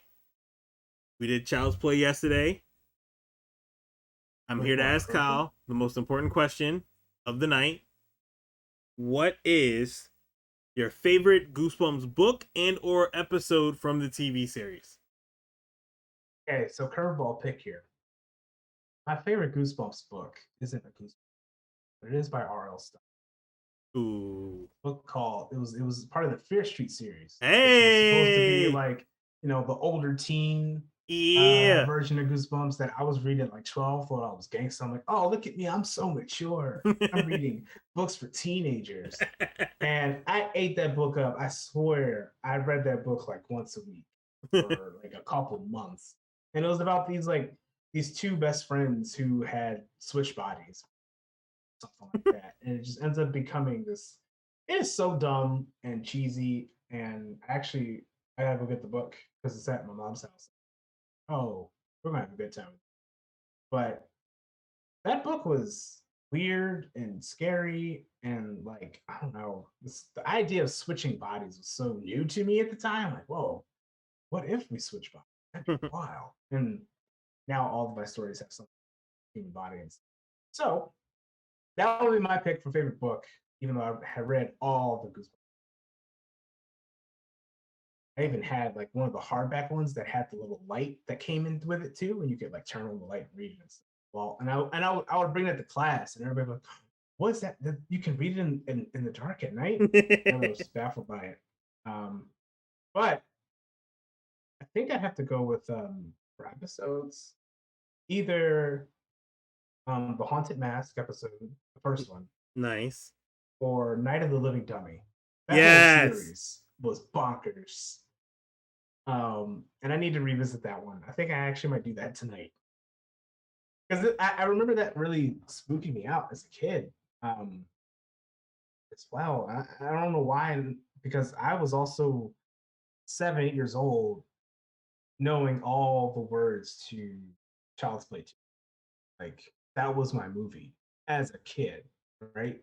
So I wasn't scared of stuff, but for some reason, Night of the Living Dead scared the bejesus out of me. But I will say, fun story too. Like I recently had a slumber party inspired by Stick because I'm an adult, and I wanted to try out Paramount Plus, see what I could get with it. And apparently, Are You Afraid of the Dark is on there. And I used to watch Are You Afraid of the Dark every Saturday night, 9:30 on Nickelodeon back in the day. Yep. But not every Saturday, because every Saturday I was like, all right, I'm too chicken. I'm not gonna be able to do it. And some nights I was brave. I'll turn out the lights, close the door, or leave it open depending on the mood. Because sometimes when you leave the door open, it's even scarier. Watch it. And then after that, I Love Lucy came on. It's all good.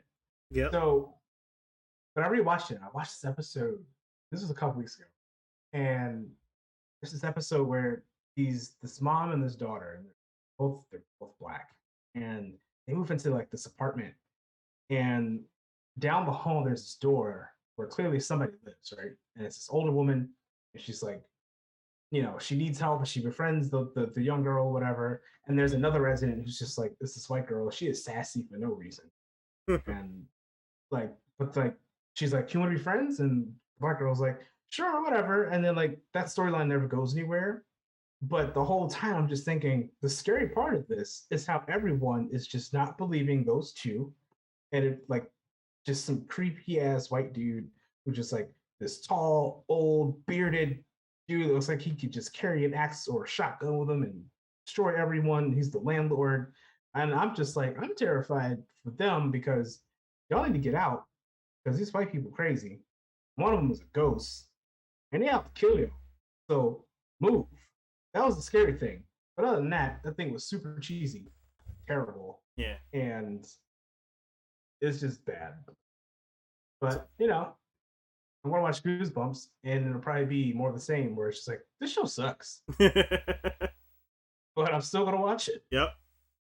So I had to look it up because I wanted to make sure I got my favorite books right. One of my favorite books was Say Cheese and Die. Oh, good one. The camera, That's yes, loved it. Yeah. The other one that I really the cover was stuck in my mind for so long.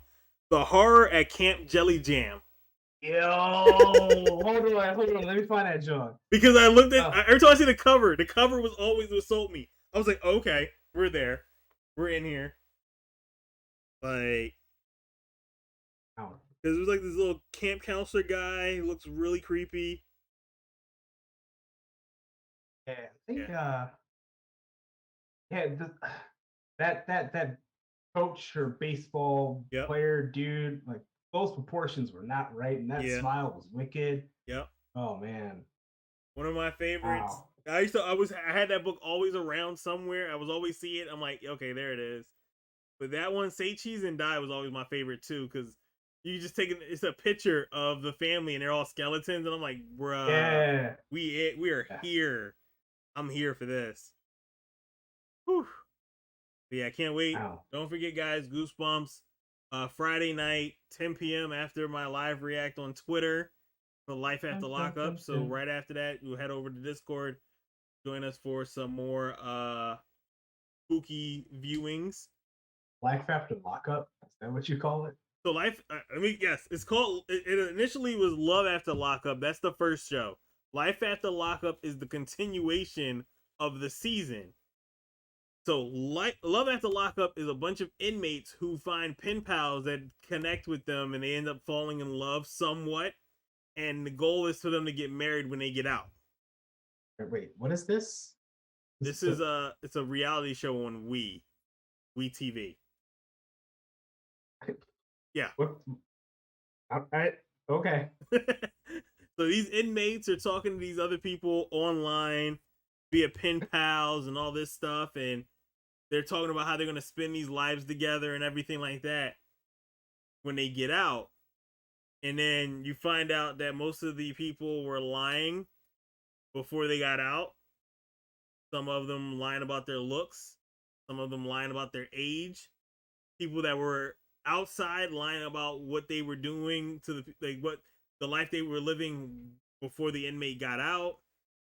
Like sugar daddies swearing that they were really sugar daddies, but they didn't have enough money at all. So when the girl came out, the guy had no money, and she's like, bro, what are we doing here? I thought you was gonna take care of me. Girls that come out and they take the bull, they take the person they've been talking to for all their money. And yeah, it's been a wild trip of just some really gullible people, really sketchy people. A couple people from previous seasons were completely whacked out on drugs. One actually ended up doing them while they were filming, went into the bathroom, and they were like, "Oh, are you in there? Are you in there smoking?" And they caught her, and they were like, "Yeah, we gotta stop filming. We're done here." They were canoodling. Huh? What is this show? Is this really a show? This is a show. Yeah. Wow. And you got that is. It's so weird because like these people that are in jail, like I get pen pal letters all day because we have they have internet access, so they can go on these like websites and be like, hey, pen pal a friend and all that stuff or whatever, and then they just start randomly getting people who are connecting with them while they're in jail, and sometimes they'll send them money, or they'll just say, hey, well, you can come live with me after you're done. We'll take care of each other. I got a kid, you got kids, whatever. They find a way to make these couples try to come together, and then they try to sit here and say, oh man, but he was so nice in jail and he was always there for me. He gets out of jail, he doesn't really care. He's like, yo, I just kind of wanted to get a quickie in, and then I kind of don't want to just be bothered with you anymore. And the girl's like, well, what about getting married? I don't really think about that either. Yeah. It's a wild journey. Yes. Yes. Okay. It's one of those shows that when you watch it, you'll be like, what? Yeah, I'm not watching. Really?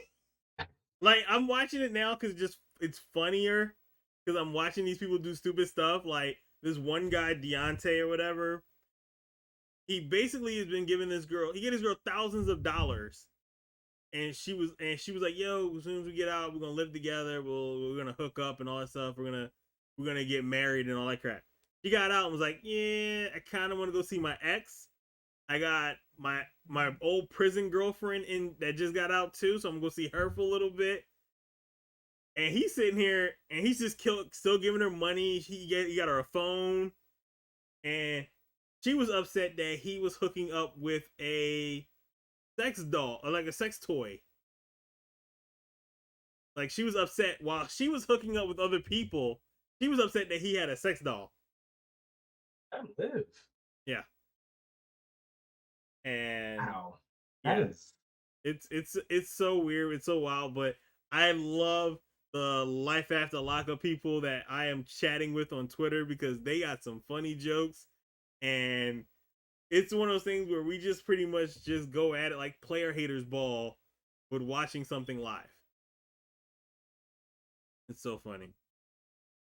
But I want to thank you for coming through, my good brother. No. What else do you have scheduled on your podcast and gaming journey?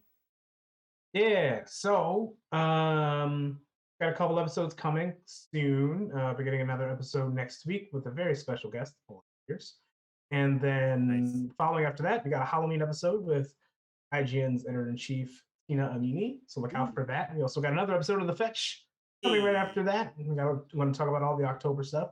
And catch me on the stream on twitch.tv/SQBcast, probably on the 18th when Sora drops. So look out for that as well.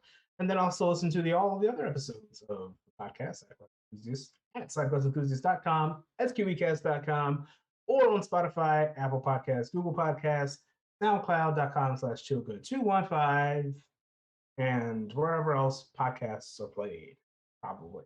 I'm not sure where all it plays. I just upload it to Anchor and let it do its thing. So yeah, that's what's popping over here in the land of enthusiasm. Alrighty. Now we're gonna take a small break, Reno, and we'll be right back with more Fall Guys. And I want to thank Kyle again for coming through. So stay tuned. We'll be back. No worries. Zip it up and zip it out. It's the Marcus Alford stream, sponsored by Triplicate Life Insurance. It's the Marcus Alford stream, brought to you by Swallow brand food stuff. Quick and easy, Swallow brand food stuff. So your hunger spot, not just good, it's Swallow. Round one, fight. Busted. Hardcore.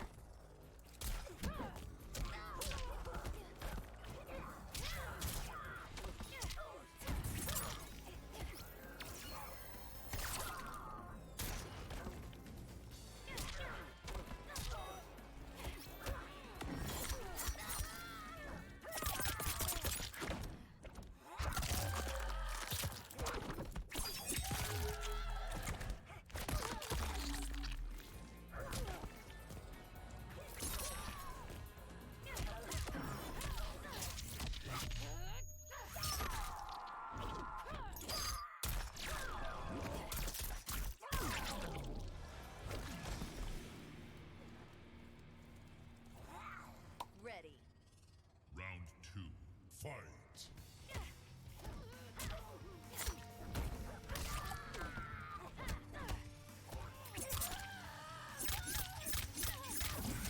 Time to feed.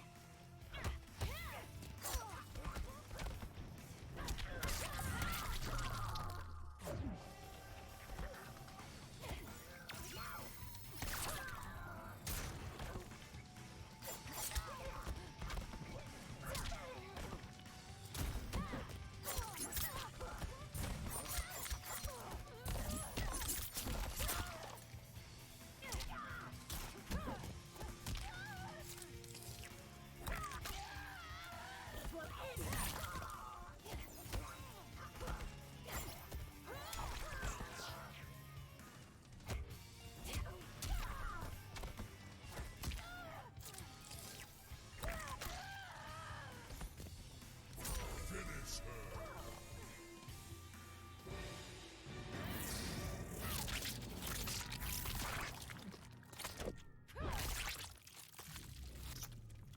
Fatality. Cassie Cage wins.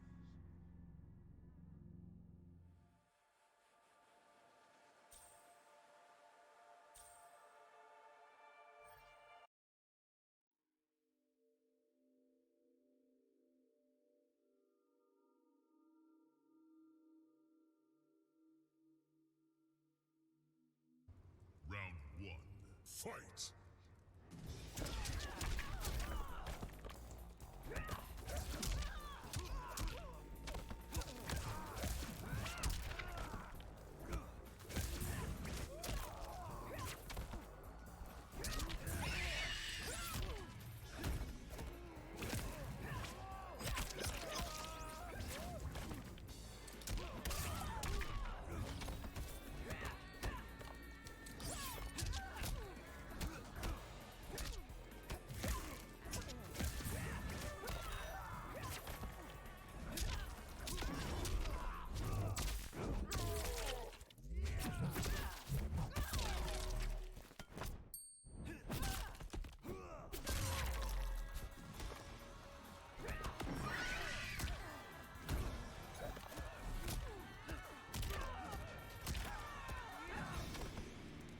I only need one take.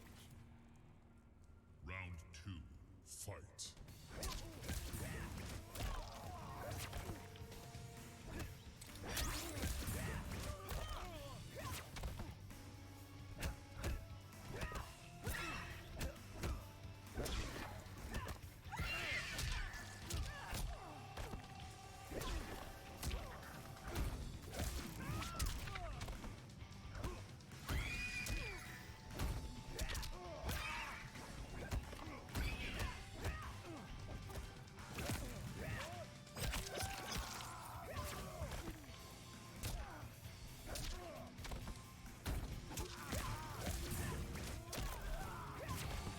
Bet for life. Final round. Fight!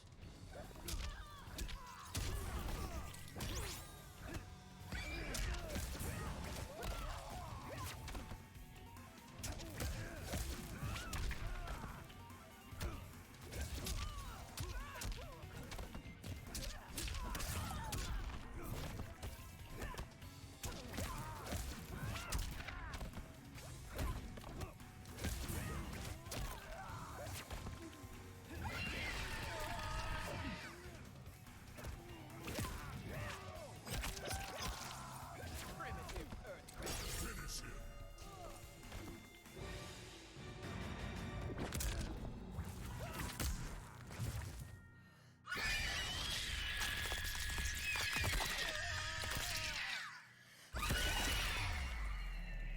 Fatality. Sindel wins.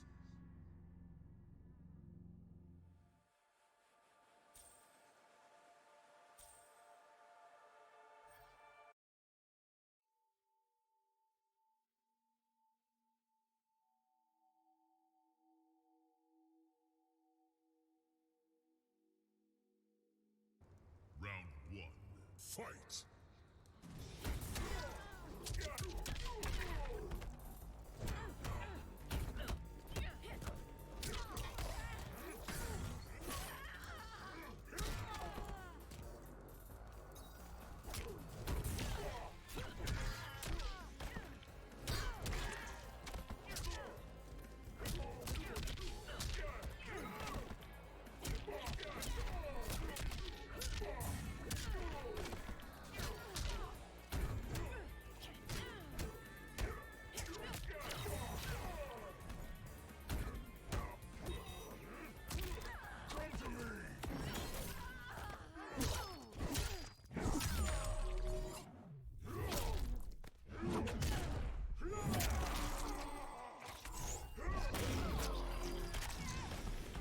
Don't make me mad.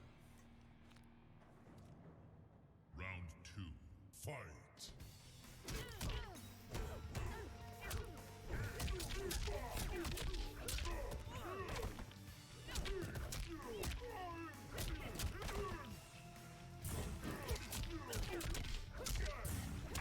As you were.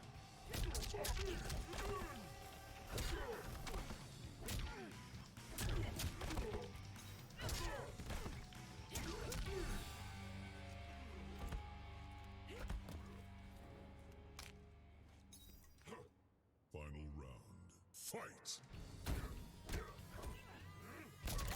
You suck!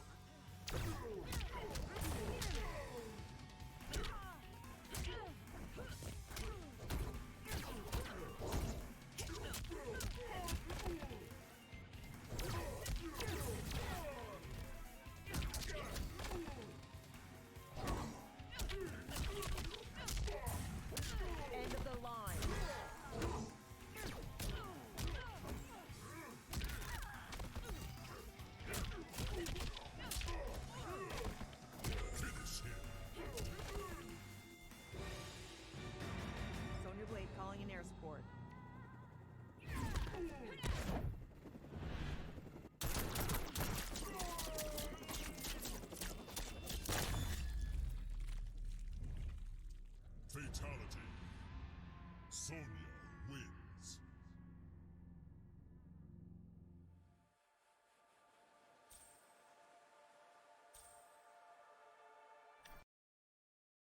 It's the Marcus Alford stream, sponsored by Triplicate Life Insurance. 3 times the coverage at only twice the price. All right, we are back, baby.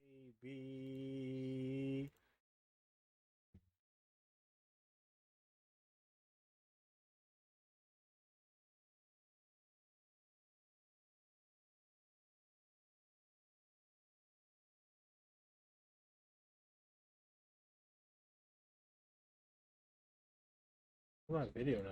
What's up with the video?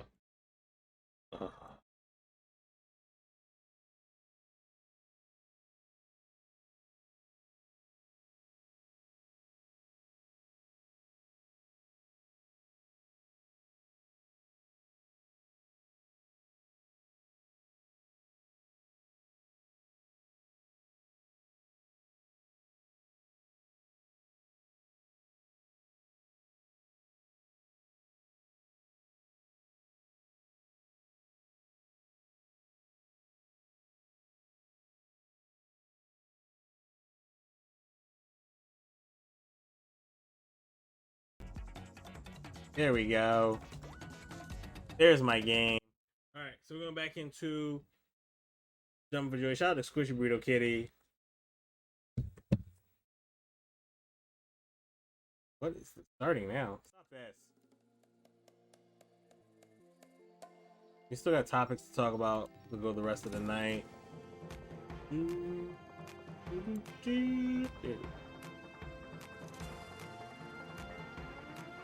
We gotta give our Impact preview. We're talking about Fightland 2, and we got some quick hits to end the night, obviously.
Hang on.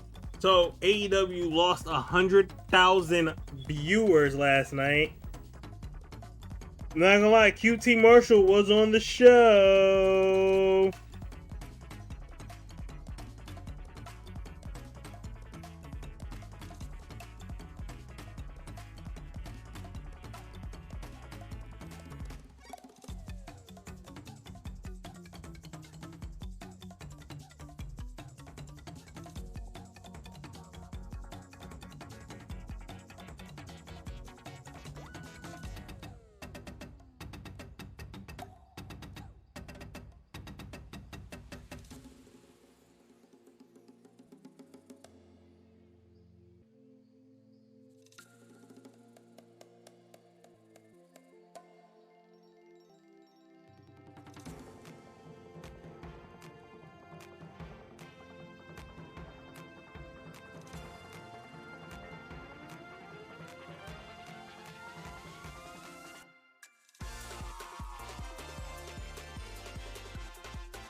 Man, stop putting QT Marshall on the show, man. I'm just telling y'all. Alright, we're gonna get some more jumping for Joy going.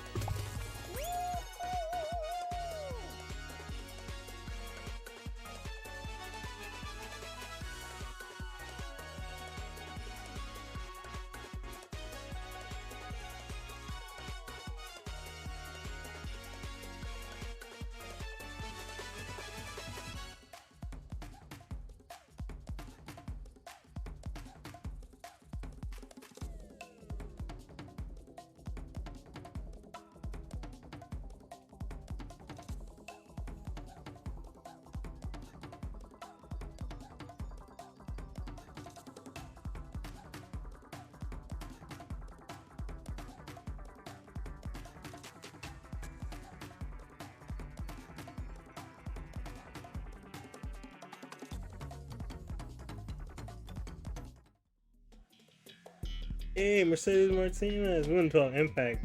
Ooh.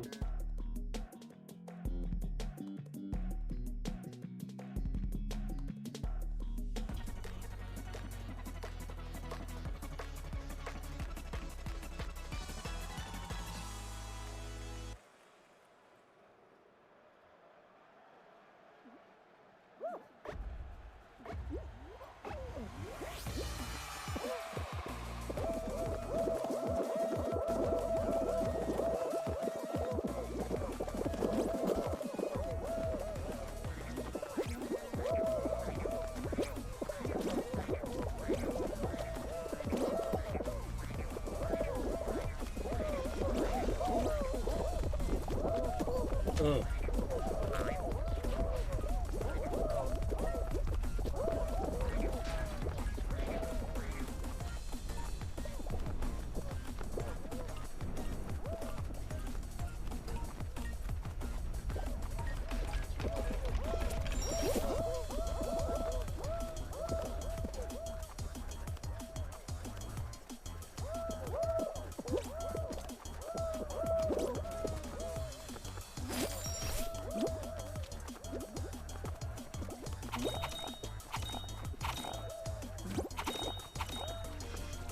Let's go.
Yeah, I legit think QT Marshall's a waste of space.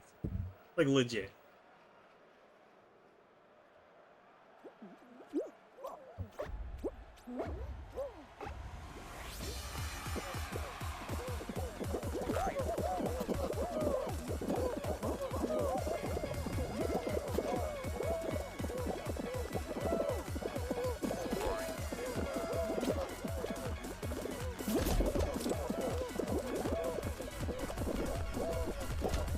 Oh.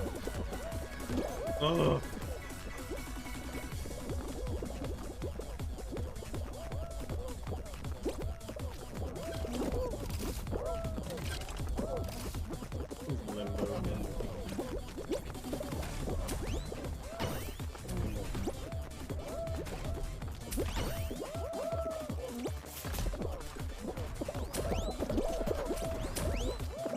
I'm not even trying to get on the thing.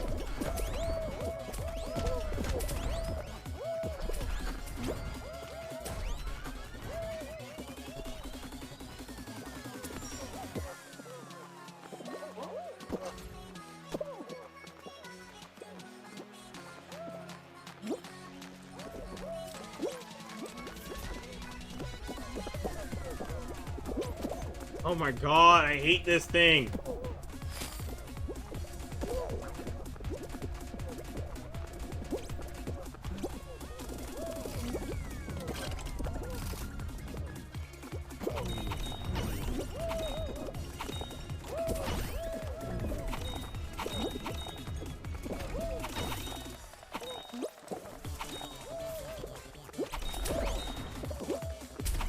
Yes. No! No!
All right. I do have to give a Thursday night football preview. I didn't even realize that. Real Fightland, but we're gonna do both, no matter what.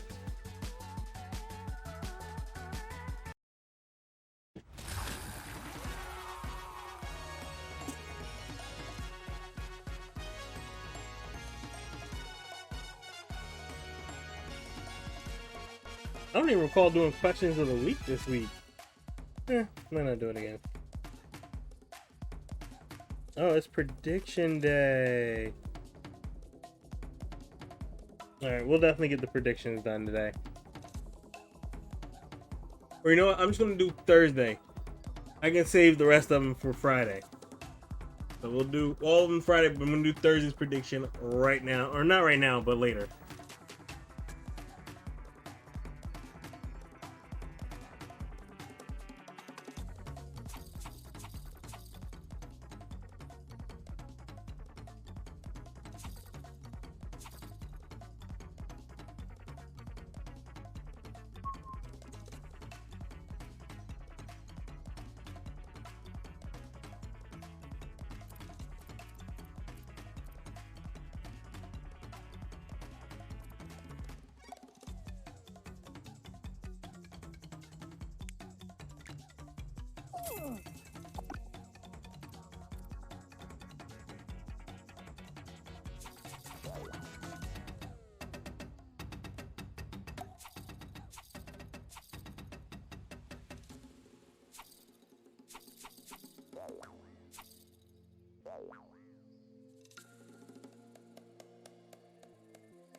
$7:15, we'll talk about AEW and Fightland.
I jumped.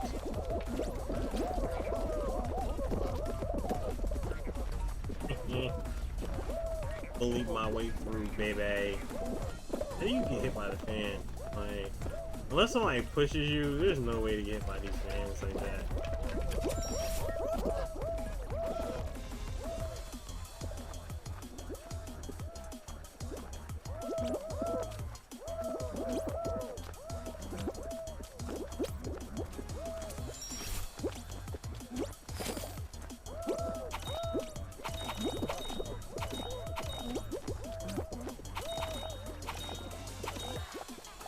can't keep grabbing other people. Like.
Ugh. Come on, get out of it. Oh my god. Come on, yo. What the hell? Yep. And I'm not gonna qualify again because of that stupid Tiltal World.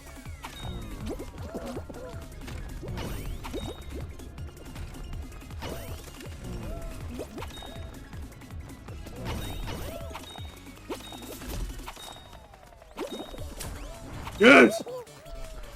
Get up, you bum! Oh, let's go!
Wow.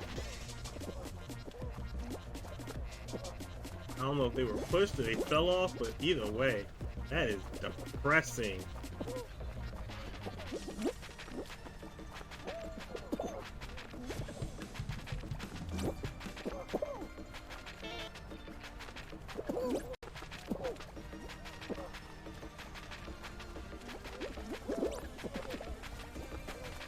I hate crowds. There's always a random bum that wants to grab at the worst possible time.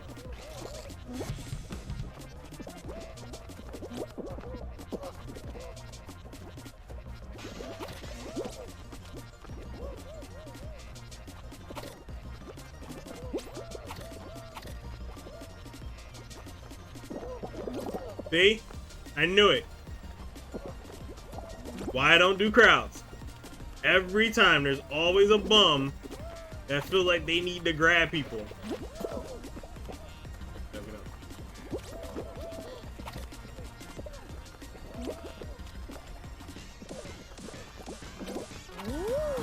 Let's go.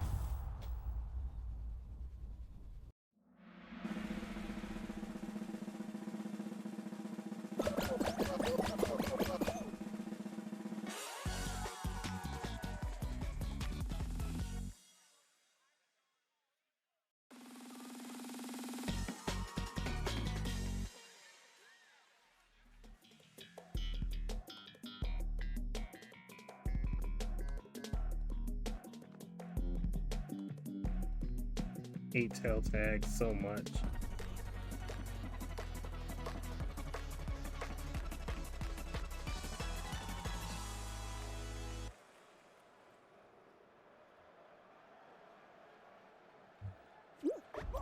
I already got one. Cool.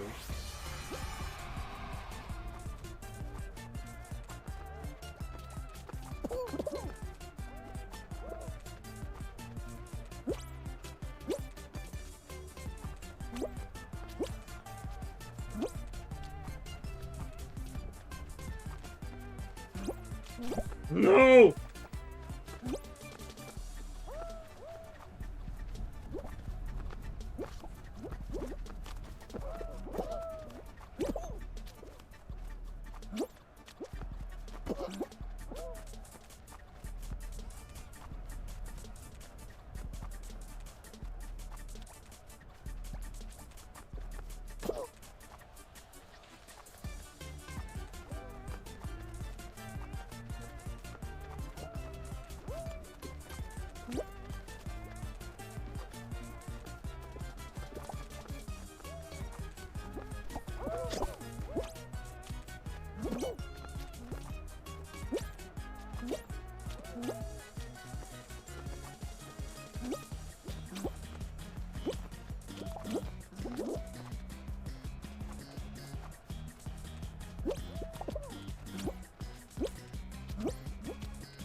Let's go!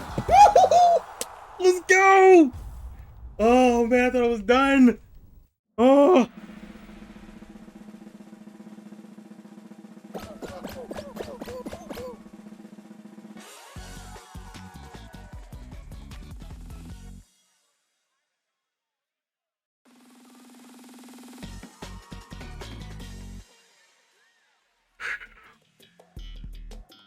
Jump showdown, let's go, baby.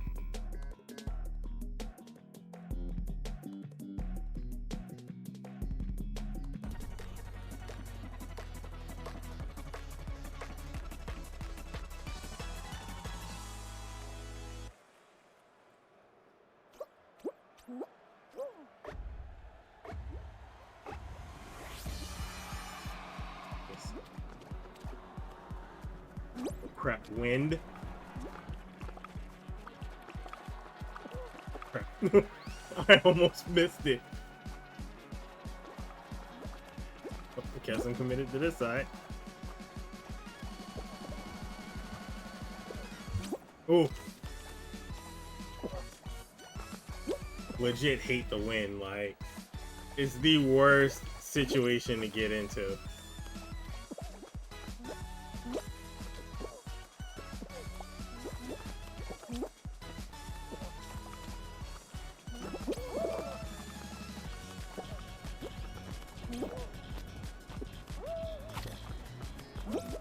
Oof.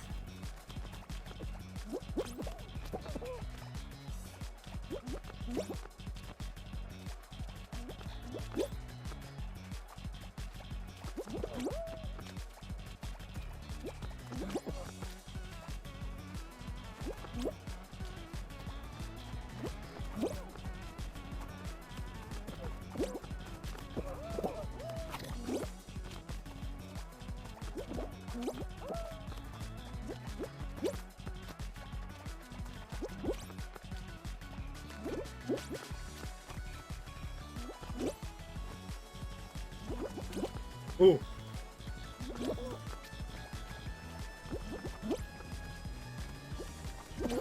No! Come on! Damn you!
Alright, so let's get this preview on the road. Oh man, I didn't get the win. Alright, so we're gonna preview Dynamite and not Dynamite. We're gonna preview Impact and Fightland real quick before it gets to 8 o'clock, because you know once it starts popping, it's going off. So Impact. We'll start with Impact first. Impact has a slate of game matches coming up as we are building onto this road to Bound for Glory. Heath, who made his return last week to get the assist for Rhino as Violent by Design was getting ready to attack. Heath makes his return to the Impact Zone. He's going to actually address the crowd this tonight. You got X Division triple threat tournament action going down. You've got what's his name? Black Taurus. You've got Steve Macklin and Petey Williams. To be honest with you, I believe Macklin will probably get the win. Although I'd be kind of surprised if someone else did. I mean, Petey Williams is still a guy that can still go. I don't expect him to win. Black Taurus, I've never seen him do anything, meaningful outside of Decay. So, I mean, this would be nice to see him step up and do something. But I think Macklin, who's the one they've been like kind of, pushing forward, will probably get this win. Then you have the Bullet Club. You got Hikuleo. You got, what was that? Phantasma? Nice. And Chris Bay taking on Finn Juice and Chris Sabin in a little 6-man tag action. That's cool. This one I'm really interested in. You got Kimberly, Brandy Lauren. Wow. Hey now. Kimberly, Brandy Lauren, and Lady Frost taking on Tasha Steele, Mercedes Martinez, hey, and Savannah Evans, and 6-women tag match.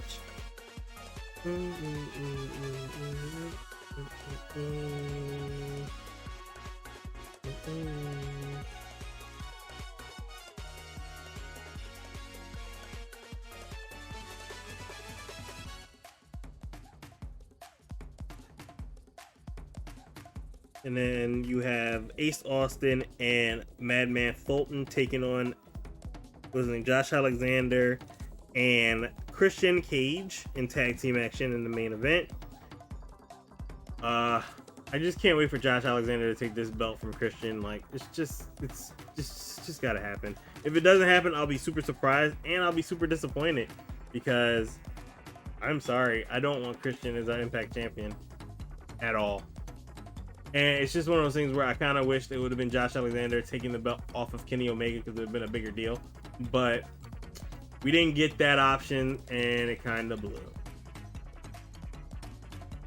Whatever. So, we're going over to Fightland. Fightland, I believe, is only showing 2 matches. The full special or full event was earlier this week, but they're only showing the 2 main matches. The 2 main event matches, basically, and on Vice. You got Myron Reed defending his World Middleweight Championship against Aries and Tajiri, the Japanese buzzsaw. I haven't seen Tajiri in a match in America in a long time, so it'd be super interesting to see. But of course, the main event of Fightland, Junior Fatu taking on Alexander Hammerstone. World champion taking on national champion. Yeah, national openweight champion. Title versus title. Winner take all. It's about to go down. So, I'm going to take a nap, so I'll leave the stream open. Thank you, appreciate it. Hope you enjoy your nap. I need a nap badly. I can't wait to take one. But yeah, it's going to be a good night, and I encourage everybody to watch Impact and Fightland on Vice. Also, Dark Side of the Ring is tonight. It features the really unpredictable story of Johnny K9 called Bikers, Bombs, and Bedlam. Johnny K9. Regional wrestling star, backstage teddy bear, biker gang leader implicated in a police station bombing and murder. Hardcore for a wrestler that you see on TV or in local TV all the time. So, super interesting. I can't wait to watch that as well. It's going to be a wild night for wrestling. So yeah. And we'll talk more about Dark Side of the Ring tomorrow night on the stream. That'll be one of the topics of discussion. We're also going to do our full predictions. We're going to do our picks for this Thursday night game, and we're going to do a little preview of it at 7:45. Yeah. And obviously at the end of the night, 8:30, we'll be doing our quick hits right before we get out of here. So Yeah, we got more. We cancel.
I love that it knocks the audio out.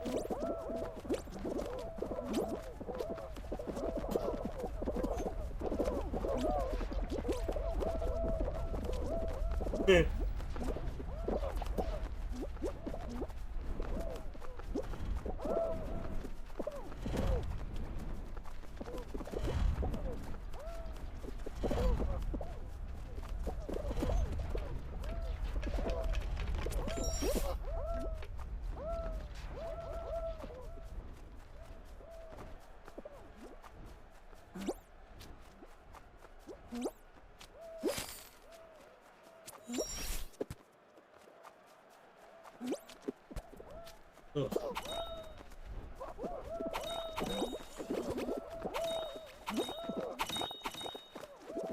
Oh, come on! I jumped!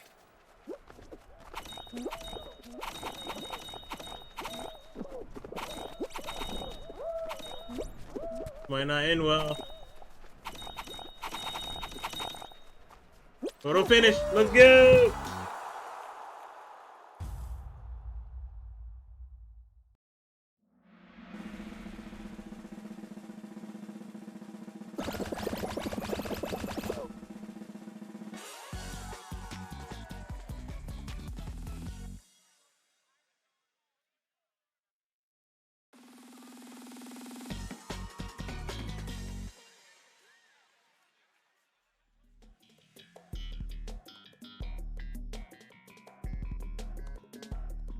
Sixers are beating Toronto 27-24.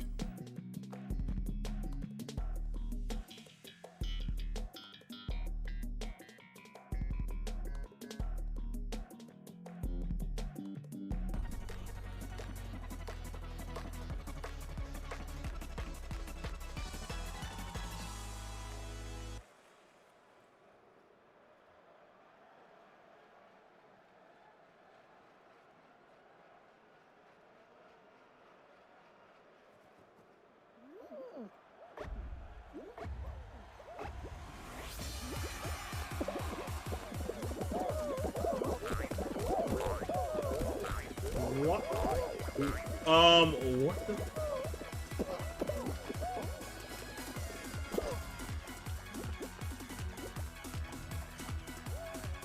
Wow, yep, I'm not qualifying here. I don't know how I got stuck in that little...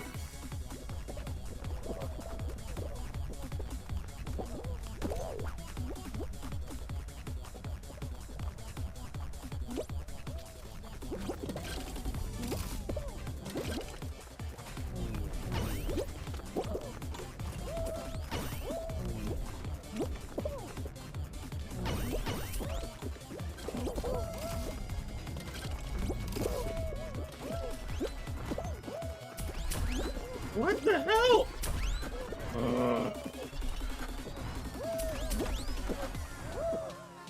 Everything about this, I hate this level now more than ever. Wow, okay.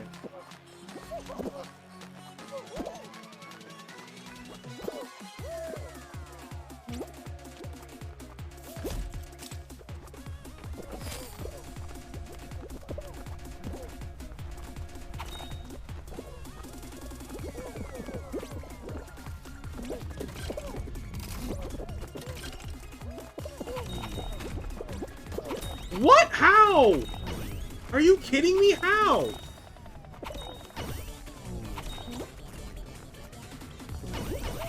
I'm not gonna qualify. There's no way.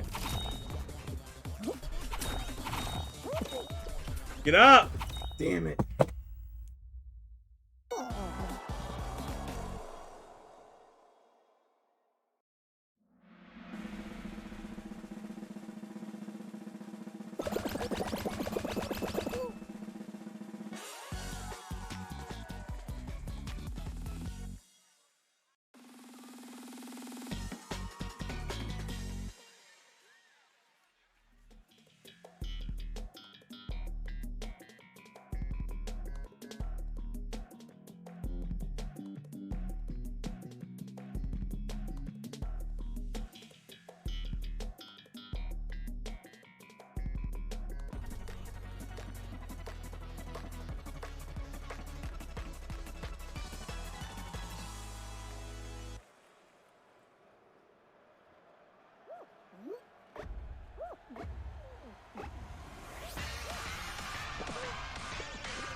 All right.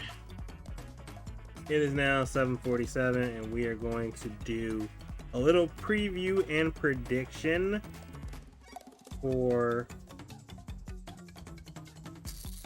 tonight's Thursday night football game.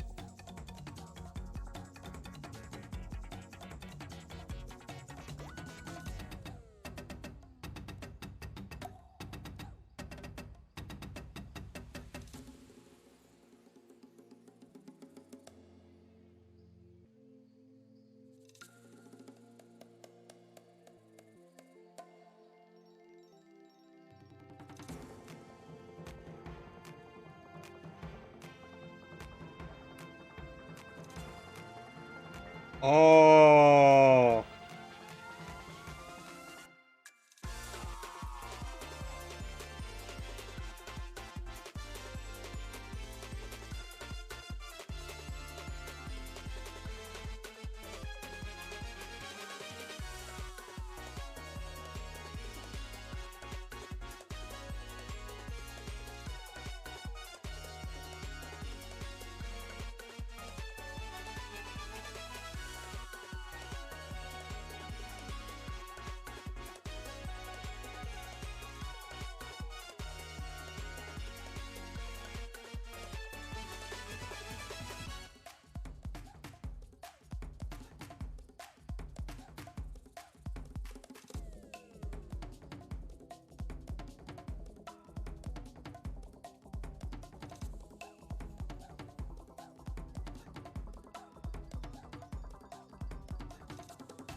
They lost out to the Real Housewives. Oh, that gotta hurt.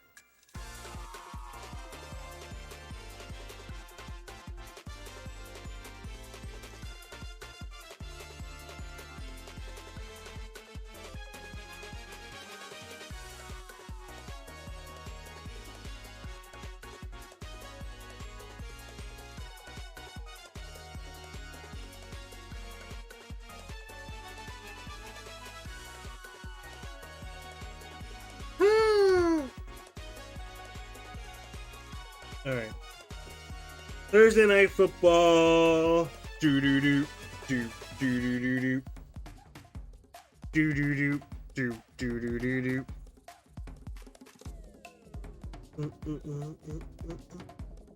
So tonight's matchup is actually a pretty good one. You got the LA Rams taking on the Seattle Seahawks. That is a prime time game. Like, that's going to be some big money right there. Seahawks need to win. They're 2-2. Rams are 3-1. So definitely Seahawks need that win. But the Rams are stacked, man. Offensively, defensively. At times, Seattle is kind of just, staying afloat, but it's not going to last long, man. And I feel bad for them because I definitely don't think it will. And I don't think they're going to win tonight. I think the LA Rams are going to take this one. Something about what Stafford is doing over there with all those pieces that were ready to run and gun. And I didn't even think Deshaun Deshaun Jackson was gonna do something, but man, that guy, he's older, but he still got the speed. Like the man can go.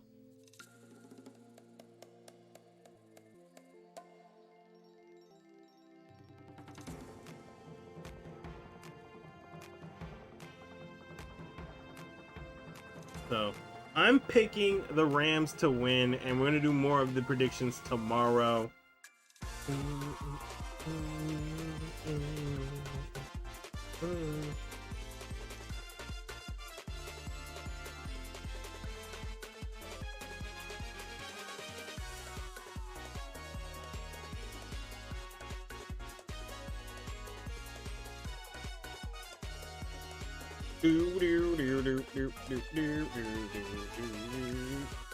Yeah, I'm done for good. Put some squads in.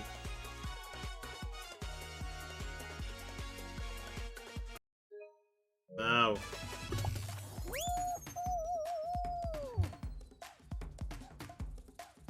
What's tomorrow? Friday. Dead by Daylight night. Come through.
It's sad watching AEW fans go down hard. Not even AEW fans. Some AEW fans are cool. It's the diehard stands, yo, that don't keep the same energy when they going about other stuff. So now they kind of on the defense and having to throw the cape on for their favorite show. And I don't think you should ever have to throw a cape on for your show. Like, if you like a show, like it, but don't sit here and make it weird. Like, no. Oh no.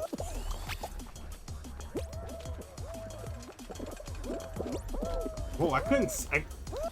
What the hell was that, yo?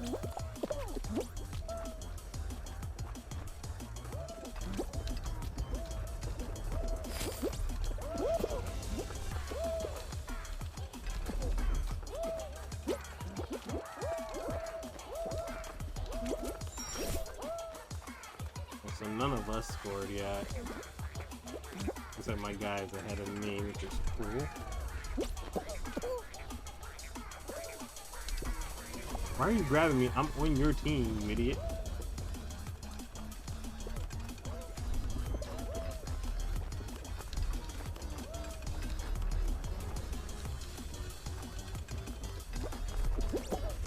Oh!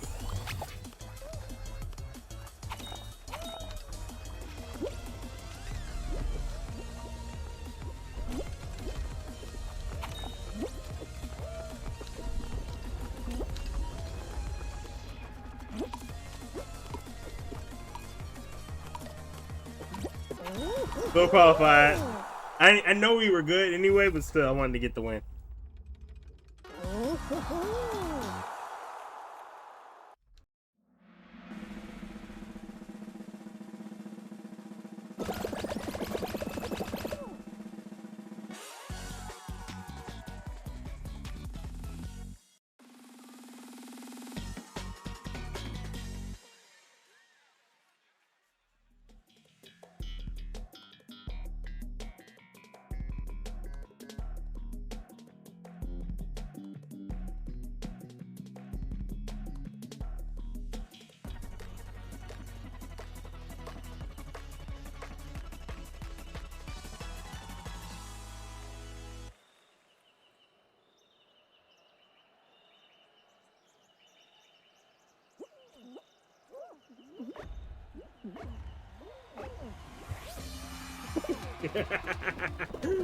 Yeah, I knew the Real Housewives part was gonna be the biggest thing of this. Like, you don't want to lose to the Real Housewives.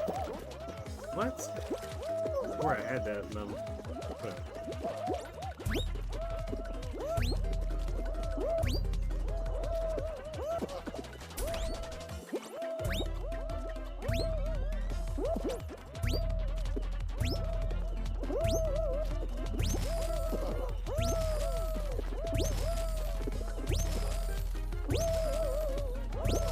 Oh!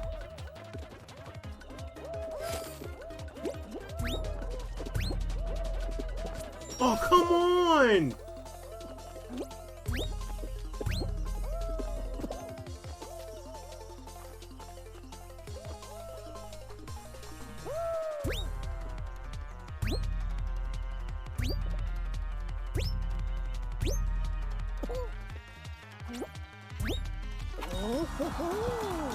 No one else scored, so we're screwed.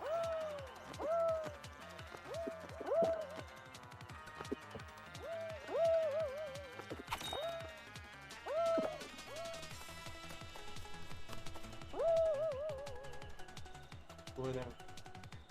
Go.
All right, before we get into our another run, we're gonna do some quick hits real quick. Get some thoughts and opinions on today's random topics. Hope you guys are ready. Finish that a little bit. So without further ado, we'll start off with the one of the top stories. 18 ex-NBA players charged in a $4 million fraud scheme.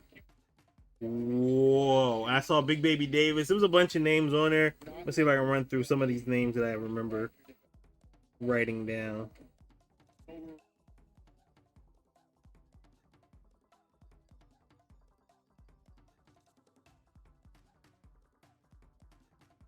It was a lot of noticeable names.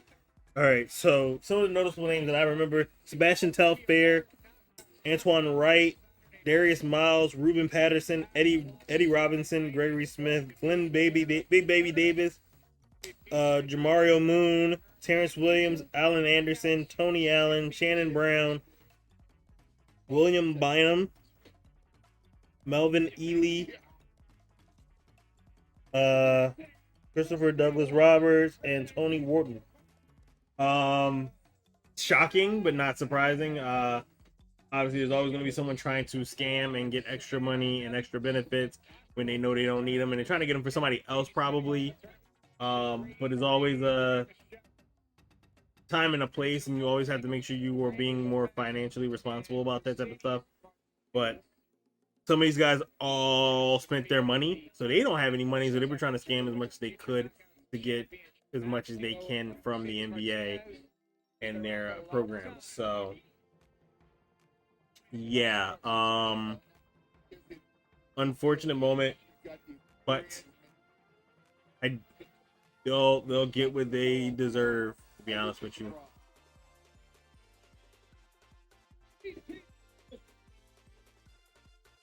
All right, let's see. The judge says Ronaldo's R-word lawsuit should be dismissed. All right. The Washington football team trainer faces prescription drug probe.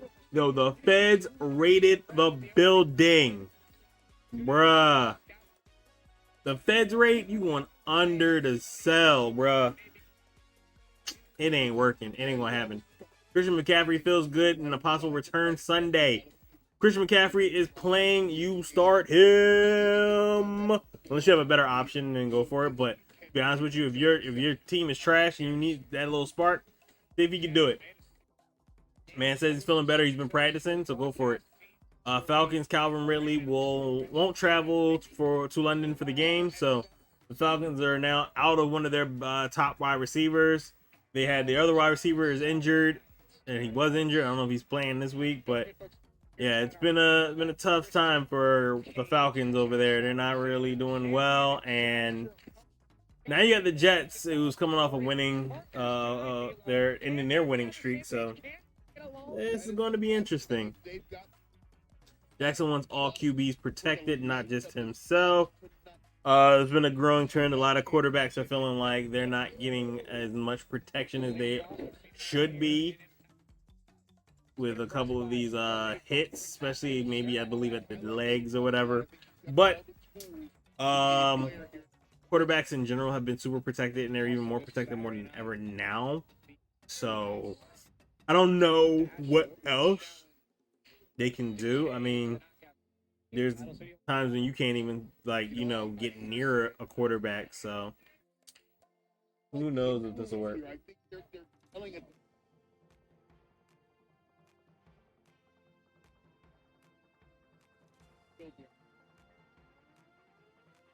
So that's the quick hits. We're gonna do a couple more. We're gonna do one more round, and then we're getting out of here, baby. So stay tuned. We'll see what happens. Back. We can make.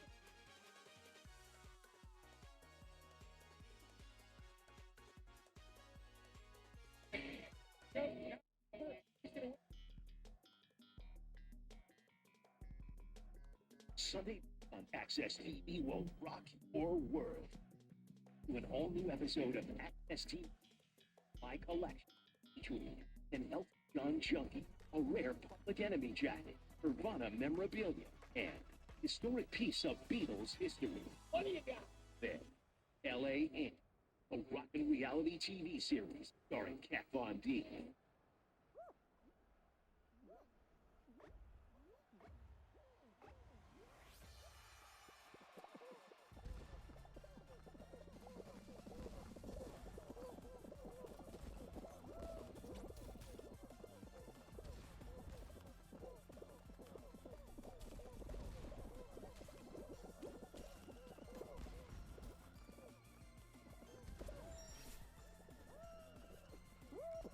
We'll probably do two.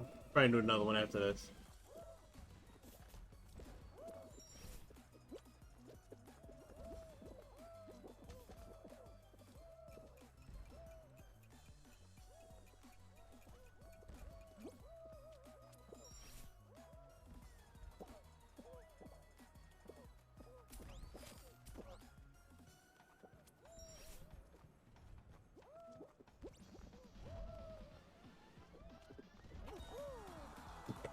First to score on my team. That is never a good sign. He's all the way over there. Wow.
No! Come on, man.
He knows how to.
Why? Oh, I hate you!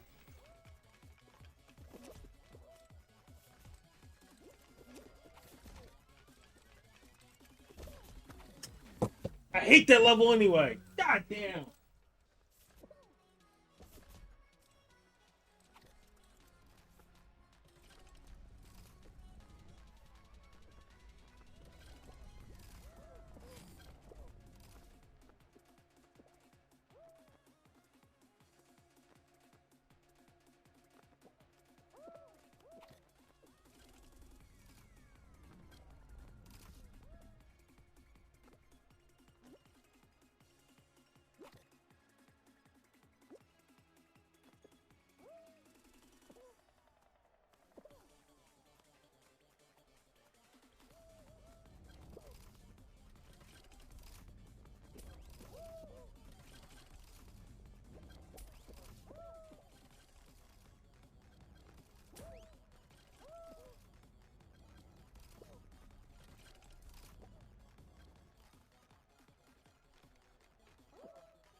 Oh my god.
All right, well, it's 9 o'clock, and it is it for us today, baby.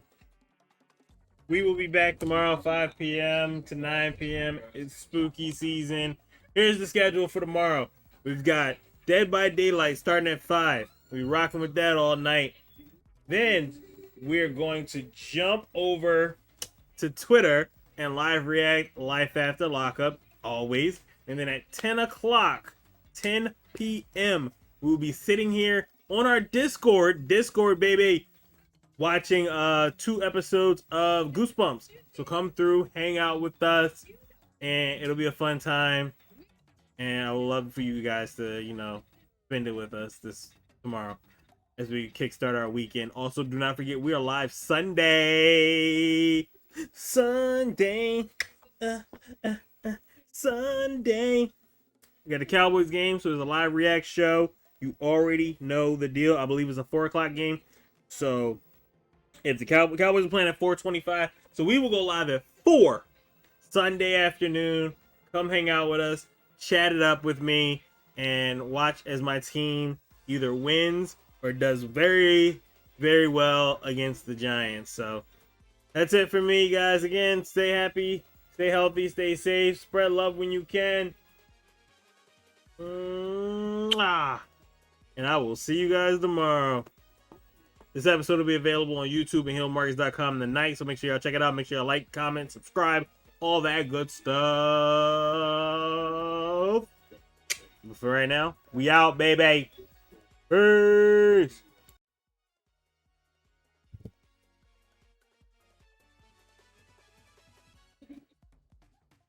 Need to.